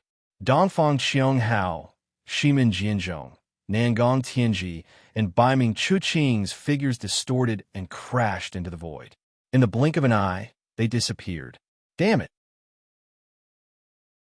The patriarchs of the 4 great clans actually fled at the last minute and abandoned their disciples. The Celestials stared blankly at the abyss. Most of the hundreds of thousands of disciples from the 4 great clans were injured, and none of them had been taken into the hidden weapon flag or any other imperial equipment. The Celestial didn't know what to do and shouted, "Fellow Taoist, what should we do now?" At this moment, the heavenly heavy water had already covered the sky and covered the earth. The stellar river sand carried the power of the stars as it poured down in a destructive manner. The void shattered, lightning flashed, and thunder rumbled. Chao Muyu was once again in a state of apocalypse. "Withdraw," Xiao Hua shouted without any hesitation. "First accept Fortune Gate disciples, then the 4 families' disciples." "Yes." Hearing this, the Celestial controlled the Kunlun mirror and rushed into the abyss. Xiao Hua soared into the sky and shouted again, "Fellow Taoist Wen Chu, quickly summon the Mountain River Seal or the Heaven and Earth Pagoda and help the Celestial to accept disciples. I will absorb the heavenly heavy water." Unfortunately, Wen Chu turned a deaf ear to Xiao Hua's words and only stared at the heavenly palace galaxy with a complicated expression. "Damn it!" Xiao Hua cursed inwardly. Why do things always go wrong at the crucial moment? "Fellow Taoist, Celestial," Xiao Hua hurriedly shouted. "Quickly release fellow Taoist Feng Wu." "All right." The Celestial naturally knew that Xiao Hua was trying to hide something, so he responded and casually activated the Kunlun mirror. Boom! Within the pillar of light, the Phoenix parasol spread its wings and flew out. The power of the stars and moon surged out and swept towards the galaxy. At the same time, the star runes around the Phoenix parasol's body appeared again. The void was torn apart, and countless pillars of light descended. A huge phantom of a phoenix that was 1,000 miles long condensed on the Phoenix parasol's body. As it spread its wings, the power of the stars and moon that was even more powerful than the falling galaxy rushed into the sky again. "Starry sky, great sage." All of a sudden, a clear and melodious voice rang out in the midst of the starry night. A woman dressed in palace attire flashed past the pitch-black darkness. "Fellow Taoist lightning." Xiao Hua's eyes narrowed. He swept his gaze across the galaxy and ordered, go and see who is causing trouble here. Haha, don't worry. The lightning sage turned into lightning and rushed into the sky, shouting, I love to destroy flowers. At this time, the innate heavy water had already fallen. Feng used the power of the stars and moon to block the stellar river sand, but she couldn't stop the heavy water. Xiao Hua released his consciousness and covered 1,000 miles, absorbing the heavy water into the Shenhua continent. The Immortal Palace's galaxy seemed to be boundless, and the stellar river sands seemed to be innumerable. Xiao Hua and Feng Wu didn't dare to be careless and tried their best to collect the heavy water. The Celestial was below them, controlling the Kunlun mirror to collect the Fortune Gate's disciples who had already formed a team. The hundreds of thousands of disciples couldn't fly freely under the Immortal Palace's galaxy. Seeing the falling galaxy, they had no way to survive. Therefore, when they heard that Xiao Hua was willing to save them, they hurriedly formed a team and waited for the Celestial to collect them. Zilala, rumbled that strange noises continued to ring out in the sky above Dawn and Dusk Cliff. Space was instantly corroded by the river of stars, and then shattered by the river's sand. Fortunately, the heavy water was collected by Xiao Hua, and the river sand was blocked by Feng Wu. The ground wasn't destroyed anymore. Everyone was busy, and only Wen Shu was still standing quietly in the air. Her gaze was fixed on the pitch-black darkness, as if there were endless stories hidden in the darkness. Suddenly, a bolt of lightning flashed in the pitch-black darkness, and then a clear voice shouted, How dare you? How dare you challenge the 5th princess's honor guard? What 5th princess and 6th princess? The lightning Taoist's arrogant voice sounded. I only have eyes for the 9th princess. You're courting death. That voice was like a silver bell. It was none other than the voice of the Jasper Flower Palace's immortal envoy, Gu Xianyan. Then there was the sound of an overwhelming qi pillar rumbling, and then a series of miserable screams rang out. A rain of blood, mixed with corpses, fell from the pitch-black darkness. Hearing that it was the 5th princess, Qingqing, in the pitch-black darkness, Xiao Hua sneered and said in his heart, Injure the 5th princess and avenge Xnxn. Rumble. Just as Xiao Hua finished speaking, he saw the lightning above the Immortal Palace's galaxy, and miserable screams rang out again. Needless to say, it was the lightning Taoist's annihilation. How dare you injure an immortal emperor's descendant? Immortal Xiao, you violated the immortal law. At this moment, another voice came from the Immortal Palace's galaxy. Then, a general wearing an emperor's armor and a crown flashed over with a distorted figure. The general had just stood beside Xiao Hua when countless qi pillars turned into chains of inscriptions and rushed out. They danced wildly around the general and swept toward Xiao Hua, the master of the Supreme Purity Palace. Xiao Hua's gaze fell on the general's crowned face and saw the sun, moon, and stars above the emperor's armor. How could he not know that this was one of the masters of the 3 Purity Palace, the master of the Supreme Purity Palace that he had never seen before? Unfortunately, the master of the Supreme Purity Palace did not give Xiao Hua a chance to speak, nor did he allow Xiao Hua to resist. He stood still, raised his hand, and pulled out a sword from his waist. With a wave of his hand, the sword revealed a huge shadow and slashed toward Xiao Hua. Hiss! Xiao Hua was shocked. Looking at the huge shadow, he sucked in a breath of cold air. The Xinyuan sword? Of course, the sword in the master of the Supreme Purity Palace was bronze in color. One side of the sword was divided into 5 sections, respectively engraved with the sun, moon, and stars. The other side was divided into 9 sections, respectively engraved with mountains, rivers, and plants. On the sword hilt, one side of the sword was engraved with farming and animal husbandry techniques, while the other side was engraved with the strategy to unify the 4 seas. As the shadow flashed, the sun, moon, and stars lingered, the mountains, rivers, and plants danced, and an unparalleled sharpness cut through the void, setting off a wave of wind whistling. Xiao Hua was surprised, but he sighed again. He looked at the Fortune Gate's disciples and the four great families' disciples with some hesitation. At this time, he was concentrating on collecting the Khanate heavy water, so he couldn't divert his attention to fight the enemy. He couldn't even ask Taoist which to come out of the space, because as soon as he withdrew his attention, the Khanate heavy water, which could destroy everything in the abyss below the dawn and dusk cliff, would definitely fall. At that time, not to mention the four great families' disciples, many of the Fortune Gate's disciples would die.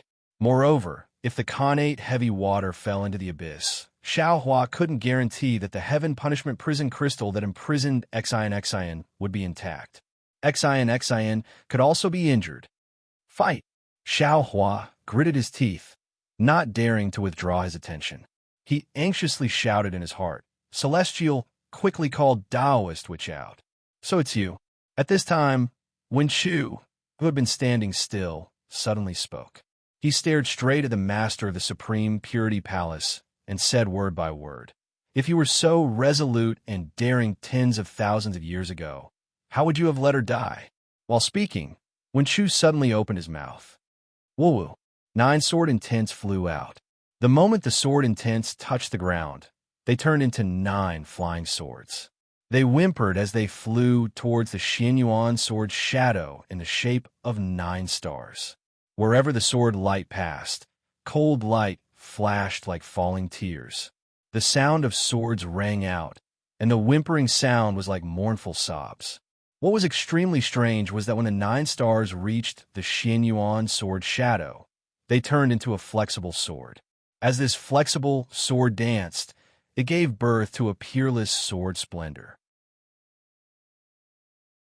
The figure of a fairy flickered within the sword splendor, and a kind of sword intent that was as rich as the grace of a beauty and as chaotic as the sorrow of a beauty turned into flowing water and crashed into the shadow without hesitation.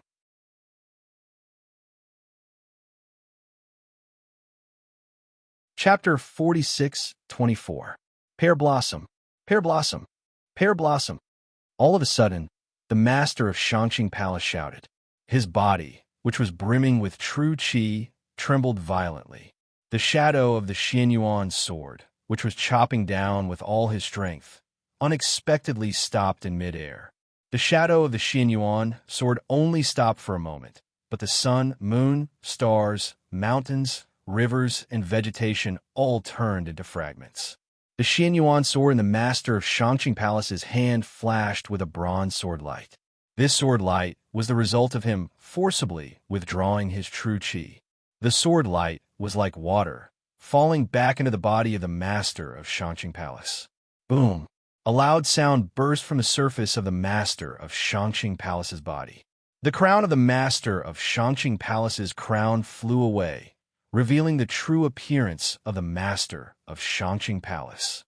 Li Xiaobai? Xiaohua looked at the appearance of the master of Shangqing Palace and was stunned on the spot. Wasn't this the appearance of Li Xiaobai's corpse that Xiaohua saw in the Sword Cave in the Mo Zhao Black Forest? Damn it, what the hell is going on? Xiaohua groaned, his mind confused. The master of Shangqing Palace didn't pay attention to anything else, only staring at the peerless sword brilliance. Although he had put away the sword in time, how powerful was the Xianyuan sword? How powerful was the 9 stars transit? When the two collided, it was only a moment, but the figure of the beautiful fairy, the unending and chaotic emotions, had already dimmed.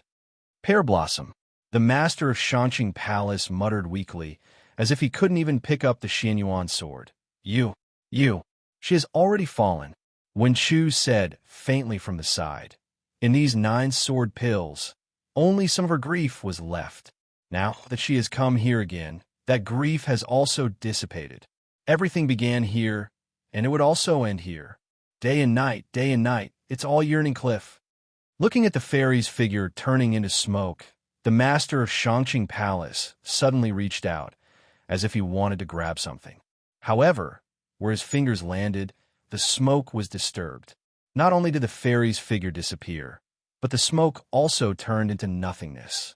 Tears fell from the eyes of the master of Shangqing Palace. He asked softly, She? When she was in the 9-star sword pill, did she complain?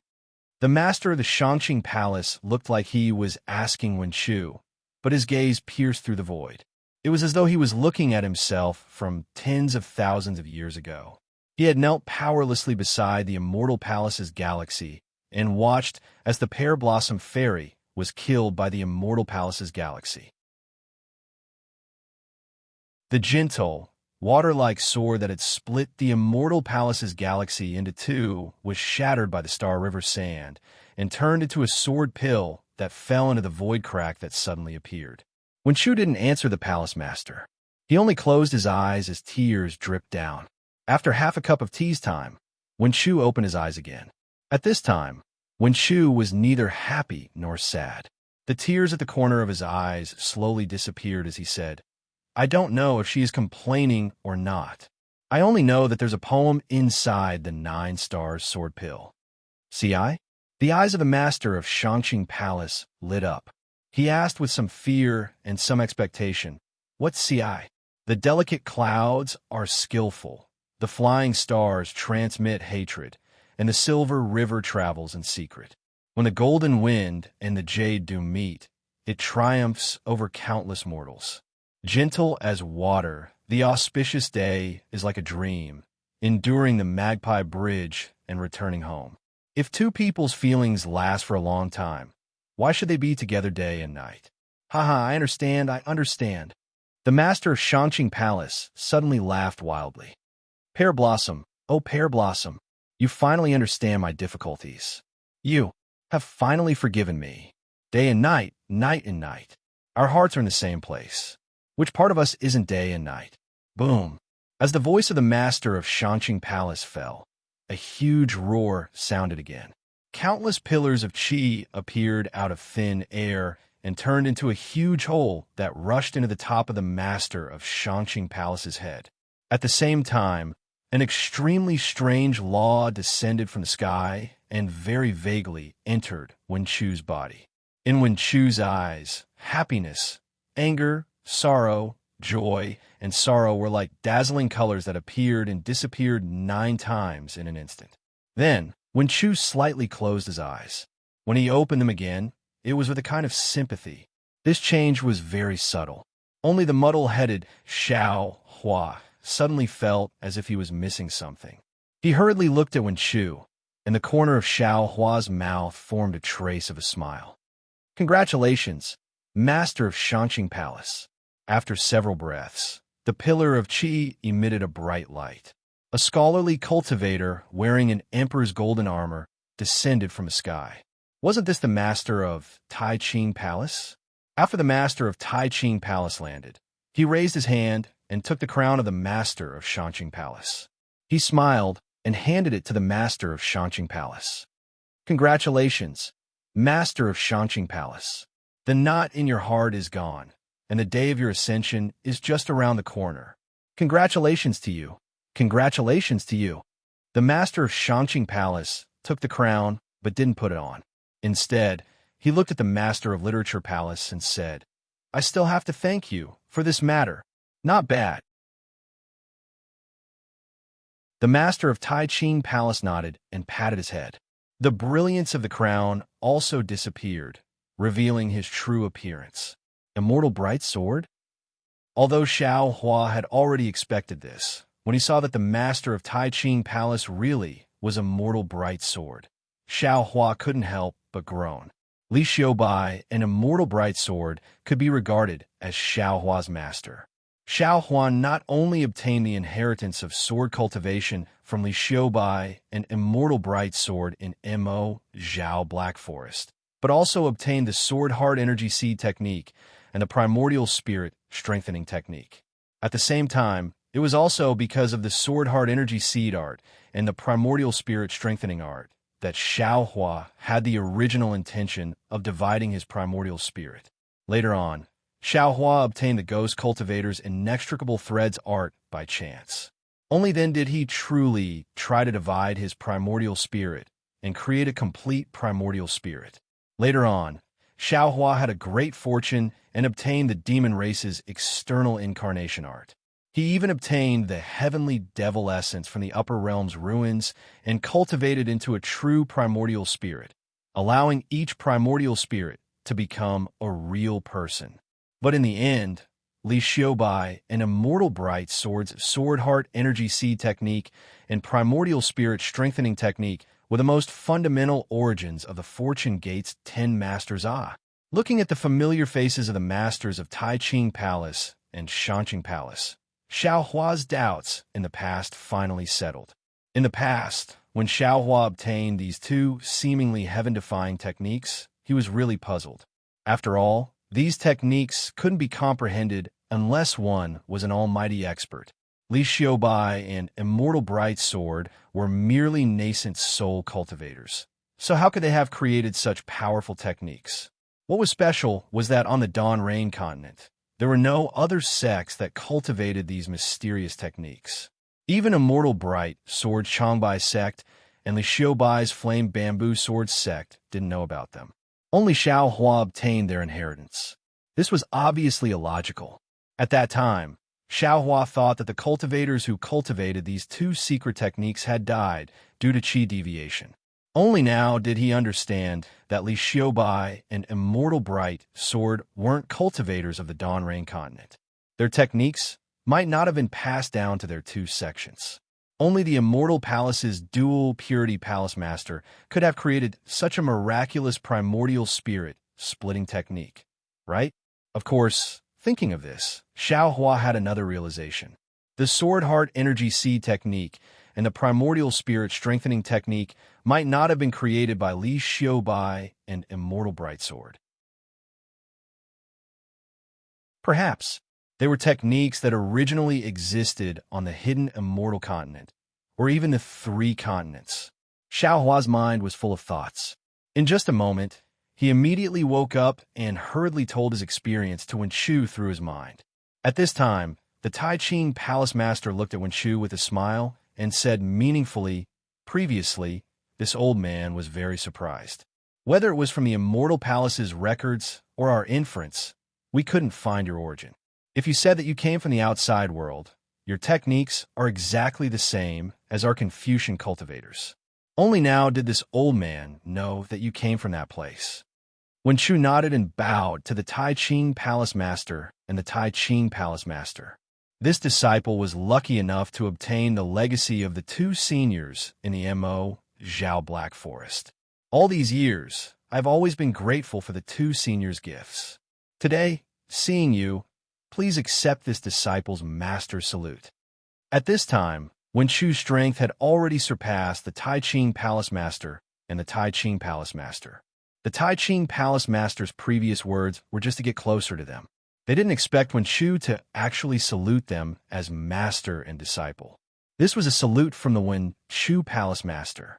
It was also a salute from a Confucian cultivator. The two were already frightened and wanted to quickly raise their hands to support Wen Shu. Unfortunately, under Wen Shu's insistence, how could the Tai Ching Palace Master resist? The two were surprised, but also somewhat helpless and happy. They were surprised because Wen Shu's strength was really powerful. They immediately felt that Wen Shu's true qi was like an ocean, surging and endless. The two were helpless because with this salute, Wen Shu's previous master and disciple relationship had actually ended. Wen Shu didn't have any special karma with them anymore. The two were happy because although Wen Shu's master and disciple relationship had ended, Wen Shu's salute itself showed that he respected his master. This kind of affection couldn't be replaced by simple calculations. The ancients said that if three people walk together, there will always be a teacher. The Tai Ching Palace Master smiled and said, "The Wen Shu Palace Master is too rigid. Before, we might have been your master. Now, the one who has achieved is the master. You are the master of us Confucian cultivators. We also want to salute you." With that, the two also pretended to salute. Wen Shu smiled and said, "You salute me, I salute you. When will it end?" Tai Ching Palace Master. There are two other immortal friends who are resisting the Celestial Palace's Milky Way. The Tai Ching Palace Master didn't answer. Instead, he looked at the Tai Ching Palace Master and asked with a smile, "What do you think?" "Haha, I have a knot in my heart. Setting up this Milky Way formation can be considered as fulfilling my promise to the Celestial Palace. As for whether the Milky Way formation can kill people, it's not something I can control. The Tai Ching Palace Master laughed and said, "Of course, I can't accept the Milky Way formation. I'm afraid I'll have to trouble the Wen Chu Palace Master to do it personally."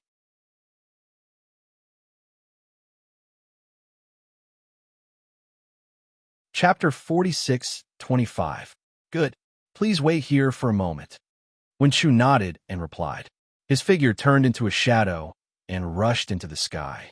At this time, the pitch-black area was filled with torrential, innate heavy water and refined stars like river sand. Xiao Hua stood steadily in midair. The entire galaxy seemed to be returning to its origin as it fell into his hands. And in Xiao Hua's hand, he had taken out a jade bottle at an unknown time as a cover. He looked very relaxed. Feng Wu was in another place. Her several thousand zhong long demonic body moved, roaring with the power of countless stars and moons to block the falling stars. Those blocked stars were also mercilessly absorbed by Xiao Hua into the space. Without the master of the Supreme Pure Palace, the galaxy formation couldn't stop Wen Chu. Wen Chu nodded at Xiao Hua and Feng Wu. He rushed through the galaxy formation and saw above the torrential galaxy was the location of the earth, fire, wind, and lightning. Tens of thousands of immortal soldiers and immortal generals formed a great formation and hid within the earth, fire, wind, and lightning. In this immortal formation, there was a very eye-catching canopy. At this time, the Thunder Immortal condensed a lightning spear.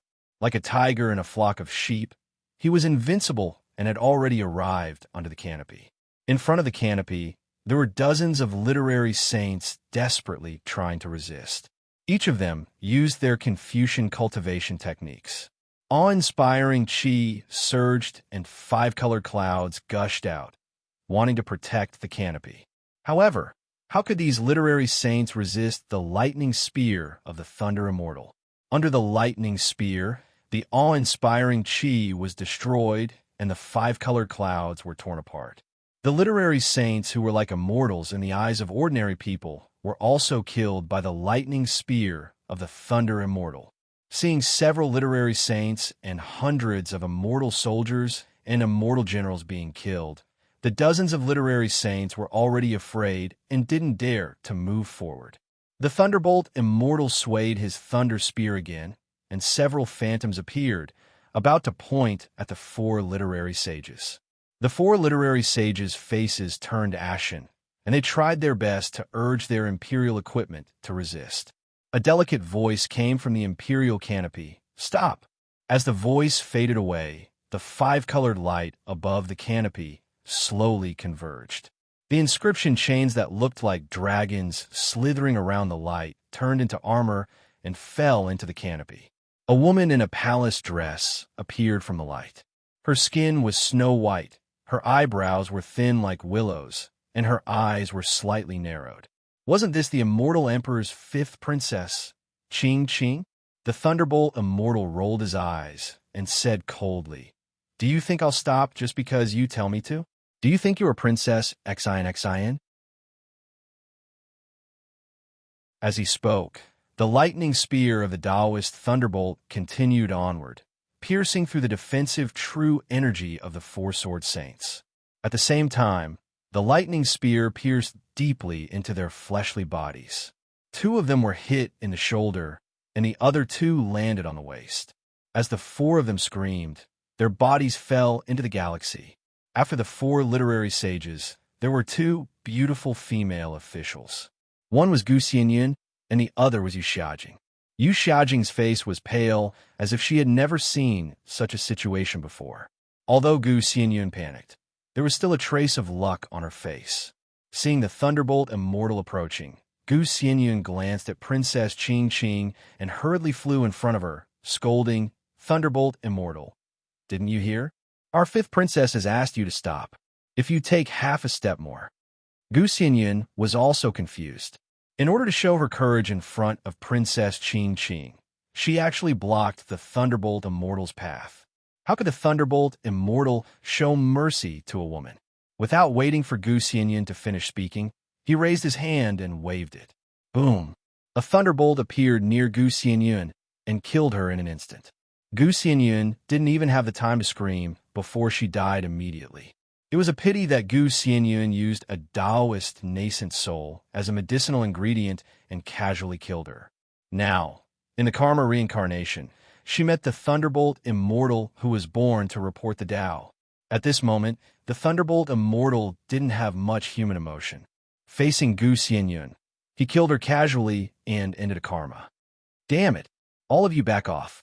Princess Qing Qing's eyes were filled with anger, and her sharp chin made her look even more beautiful. Red lips opened her mouth and said, Thunderbolt Immortal, you're a Taoist cultivator. Now that you've cultivated to the highest realm, you should know that the Confucian cultivators on the hidden immortal continent are the supreme beings, and our immortal palace is even more outstanding. All the more reason you should know your destiny and cooperate with our immortal palace to walk the last part of your path well. Today, you can kill all the immortal generals and literary sages of our immortal palace. But what can you get?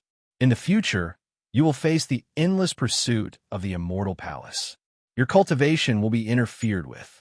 Even if you take the last step and prepare to ascend, the immortal palace will never let you ascend smoothly.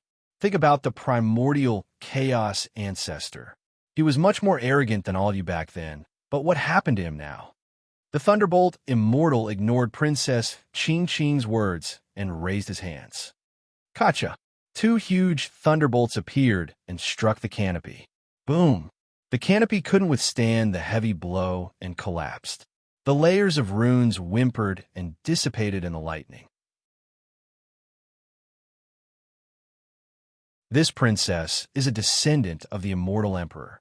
You violated the immortal law by daring to offend your superior. Princess Qing Qing was a bit scared, but she still held on. However, her tone was already very weak. Princess Qing Qing naturally had her own plans.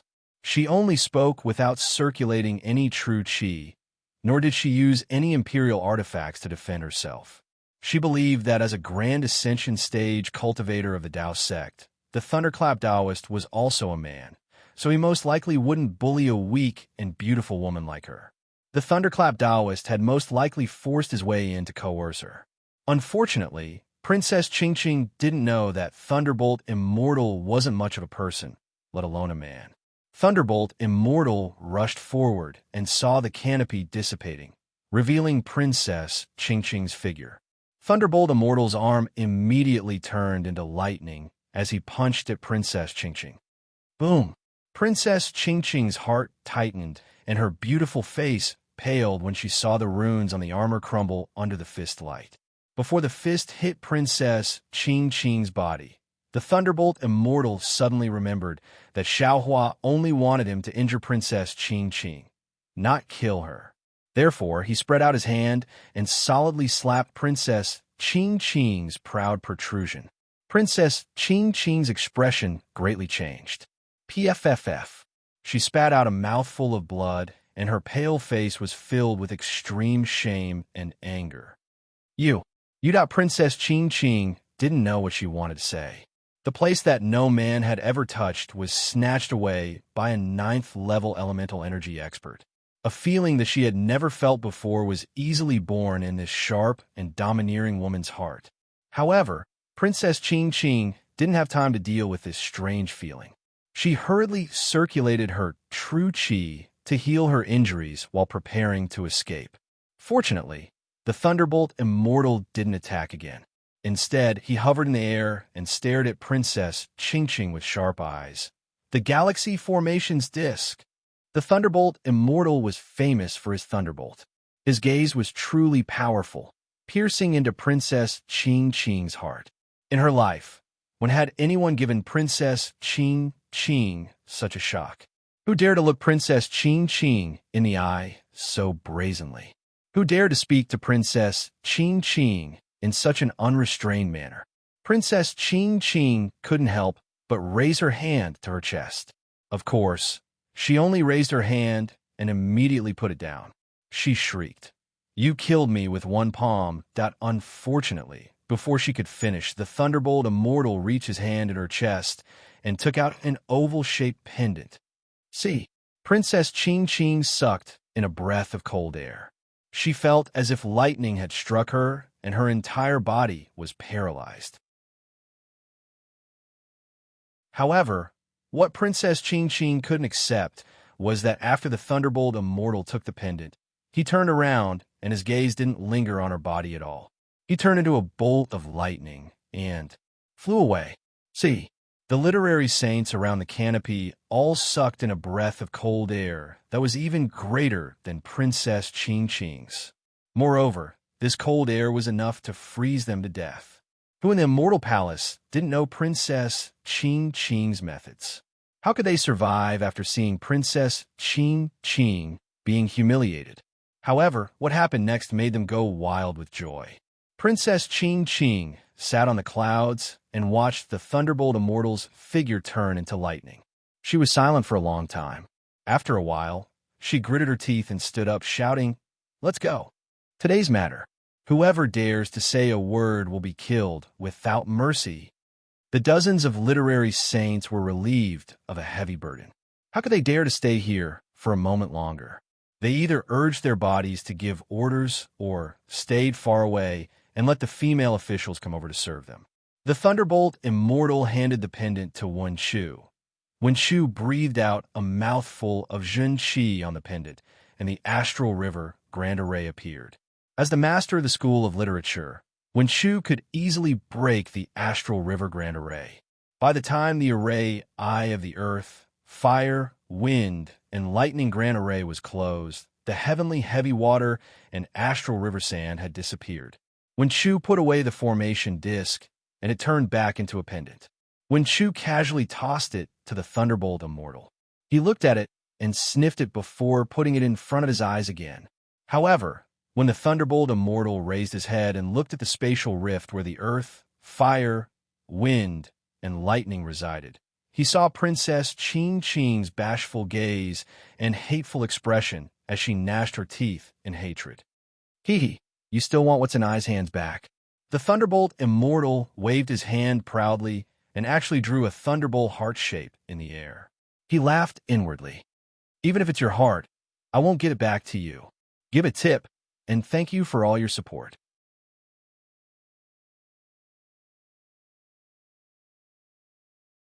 Chapter 46-26. Damn it. Seeing the Thunderbolt Immortal's blatant flirting, Princess Ching Ching was really angry and anxious. She stomped her feet and wanted to throw a tantrum, but the sage of literature and the female officials had long disappeared from her side. No one dared to approach her when she was about to retreat. With the Milky Way grand formation broken, the 1,000-li space imprisonment force disappeared. The remaining several 100,000 disciples of the four families could move again. However, they still stood in the air, maintaining their formation as they looked at the celestial being. Seeing the restriction disappear, the celestial being asked, "Fellow Taoist Xiao, how should we deal with these disciples? Should we kill them all, or should we just let them surrender?" Xiao Hua pondered for a moment, then smiled and asked Wen Shu, who was descending from the sky, "The Milky Way grand formation was broken by fellow Taoist, so let's leave this matter to fellow Taoist." Looking at Xiao Hua's smile, Wen Shu pondered for a moment, then said with a flick of his sleeve, "These disciples are Confucian cultivators, born from the same roots as this old man, and they are also this old man's disciples. Naturally, this old man cannot kill them. If they were captured, they might not be sincere about surrendering, especially since immortal Emperor Go Chun has set up an ambush here, wanting us to perish together with the four families. Why should we let him succeed?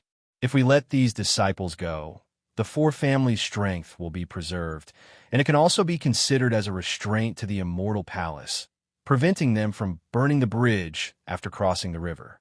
"Deal." Xiao Hua smiled. "I fully agree with fellow Taoist decision. If we kill these disciples, who will know that we have defeated the four families' joint forces at the Dawn and Sky Cliff?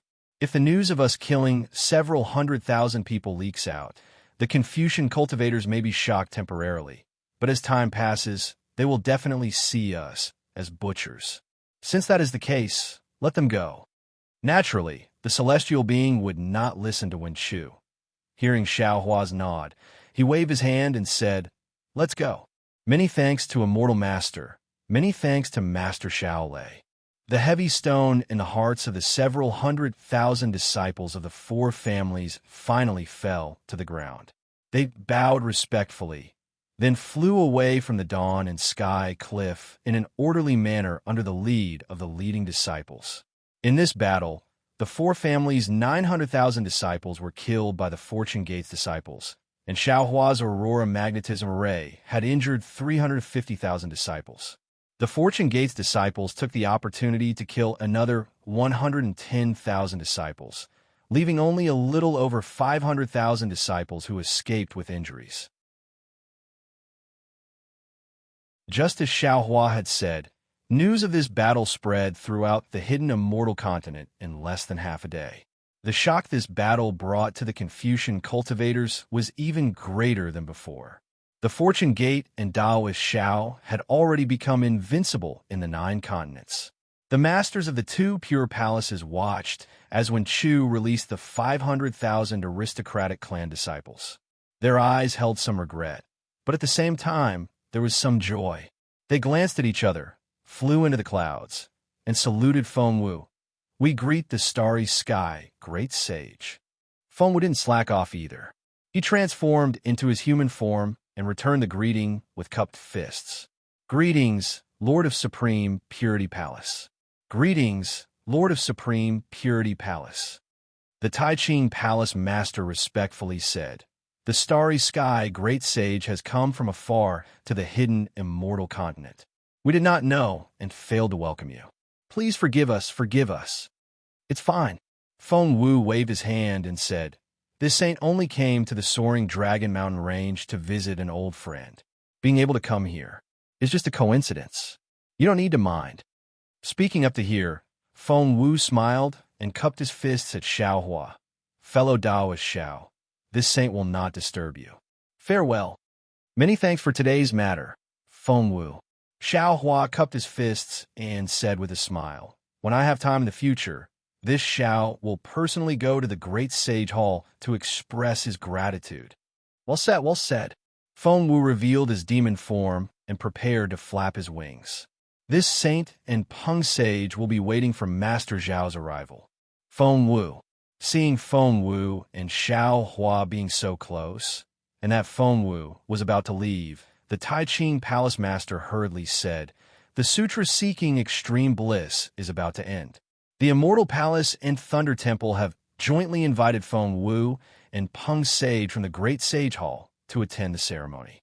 Before the sutra-seeking extreme bliss, Feng Wu did not enter the Great Sage Hall.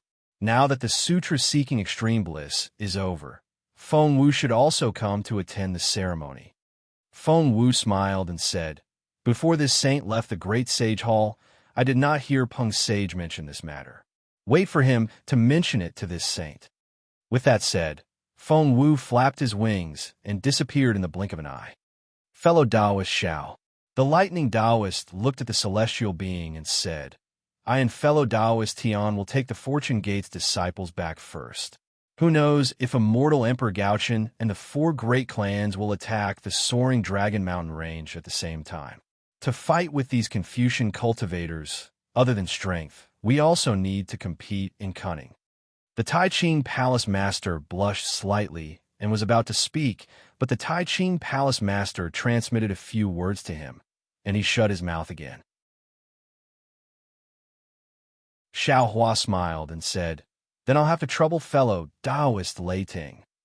Then, the lightning Taoist and the celestial being left with the remaining Fortune Gates disciples. Seeing that everyone had left, the Tai Ching Palace Master smiled and said, "Master Shaolei, can we stay behind and talk in detail?" Xiao Hua shook his head and said, "I'm sure the 2 of you know the purpose of this Zhao's visit." So, saying this, Xiao Hua looked at the Tai Ching Palace Master. "What purpose?" The Tai Ching Palace Master was stunned and looked at Xiao Hua with confusion. Xiao Hua was stunned and asked curiously, "Why did fellow Taoists set up the Milky Way Grand Formation here?" The Tai Ching Palace Master looked at the Tai Ching Palace Master and explained, "This king was originally wandering the hidden immortal continent when I suddenly received the Immortal Palace's secret order to set up a formation here. In order to fulfill my promise to the Immortal Palace, this king had no choice but to do this. As for the purpose of setting up the formation, this king did not know before. Everything was coordinated by the fifth princess. Of course, when I saw the fortune gate and the four great clans appear, this king understood a lot. Just now, the fifth princess passed down the immortal emperor's secret order." The Tai Ching Palace Master did not finish his words, and he even glanced at Wen Chu before he finished speaking. However, Xiao Hua understood that Chao Mia's plan was not out of Dongfang Qionghao's expectations. The Immortal Palace was planning to take advantage of the Sandpiper and Clam's fight.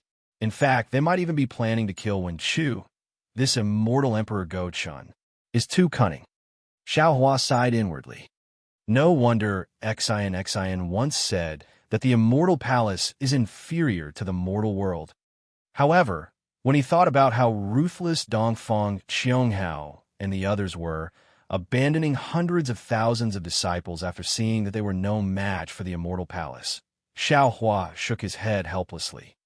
The hidden immortal continent is so big, and the four great clans and the 100 schools of philosophers are so arrogant. I'm afraid only an ambitious character like Immortal Emperor Go Chun can suppress them, right? The Tai Ching Palace Master does not know. When the Tai Ching Palace Master saw this, he hurriedly said, "Taoist Xiao is now our Immortal Palace's lightning master." Then, the Tai Ching Palace Master told him about how Xiao Hua had forced the Immortal Palace's southern heavenly gate. The Tai Ching Palace Master was a sentimental person, and when he heard that Xiao Hua had attacked the southern heavenly gate for the sake of Xian, his heart was already filled with admiration. The way he looked at Xiao Hua was no longer as guarded as before, and there was even a hint of apology in his eyes. When the Tai Ching Palace Master finished speaking, the Tai Ching Palace Master bowed and said, "Lightning Master Xiao, this king had no choice. Please forgive me." It's fine. Xiao Hua hurriedly returned the bow. The ignorant person is not guilty. Moreover, isn't there a saying that goes no discord, no concord? Good.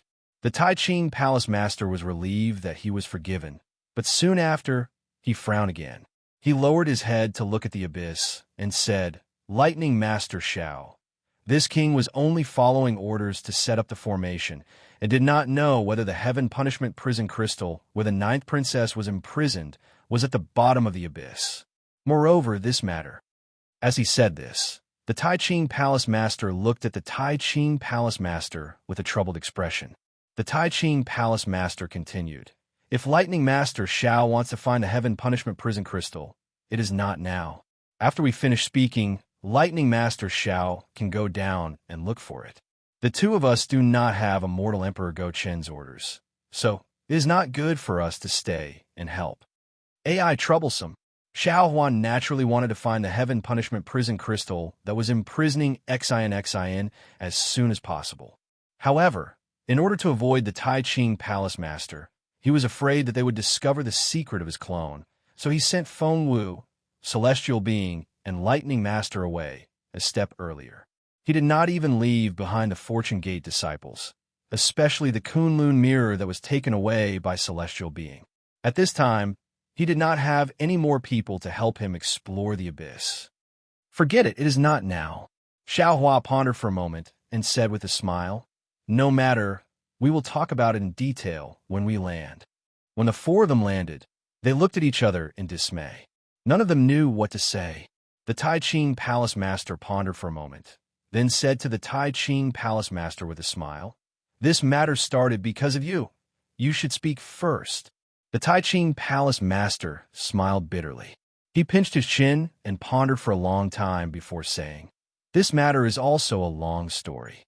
Other than the Tai Ching Palace Master, no one in the Immortal Palace knows about this secret, not even the Pure Jade Palace Master. However, since the Scholar Palace Master and Lightning Master Xiao are involved in this secret, then this king will casually speak. While speaking, the Tai Ching Palace Master waved his hand and laid down a defensive array. Xiao Huan nodded inwardly. The legend of the tinder-like-water sword was indeed different from the real situation. The real Pear Blossom Fairy was a woman who dared to love and hate. Moreover, she was not abandoned by the Tai Ching Palace Master. However, this Pear Blossom Fairy was too domineering.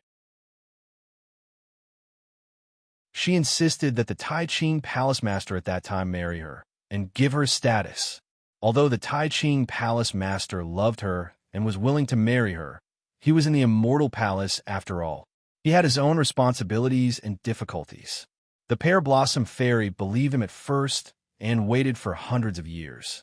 However, he did not come to propose marriage. Thus, the Pear Blossom Fairy held her sword and forced her way to the southern heavenly gate to ask for an explanation. The guards of the Heavenly King Palace at the southern heavenly gate naturally would not allow the Pear Blossom Fairy to enter the Immortal Palace, even if she had his token. However, it was also because of the token that the guards did not make things difficult for the Pear Blossom Fairy. Unfortunately, the Pear Blossom Fairy had a fiery temper. After waiting for several days and seeing the immortal generals rolling their eyes at her, how could she endure it? She actually forgot her original intention and clashed with the guards of the Southern Heavenly Gate, wanting to barge into the Southern Heavenly Gate. The Heavenly King Palace's immortal soldiers and immortal generals naturally did not dare to neglect their duties and fought with the Pear Blossom Fairy. The tinder-like-water sword was indeed powerful. Although it did not kill tens of thousands of immortal soldiers with a single sword strike, it still killed hundreds of immortal soldiers and injured several immortal generals. You're tuning in to the Romance Rendezvous YouTube channel. We're so grateful for your support, and don't forget to subscribe to join us on this incredible journey through captivating stories. Your generosity through donations truly makes a world of difference, as it's the primary source of revenue that allows me to expand and enhance this channel for you. Thank you from the bottom of my heart for being a part of this adventure.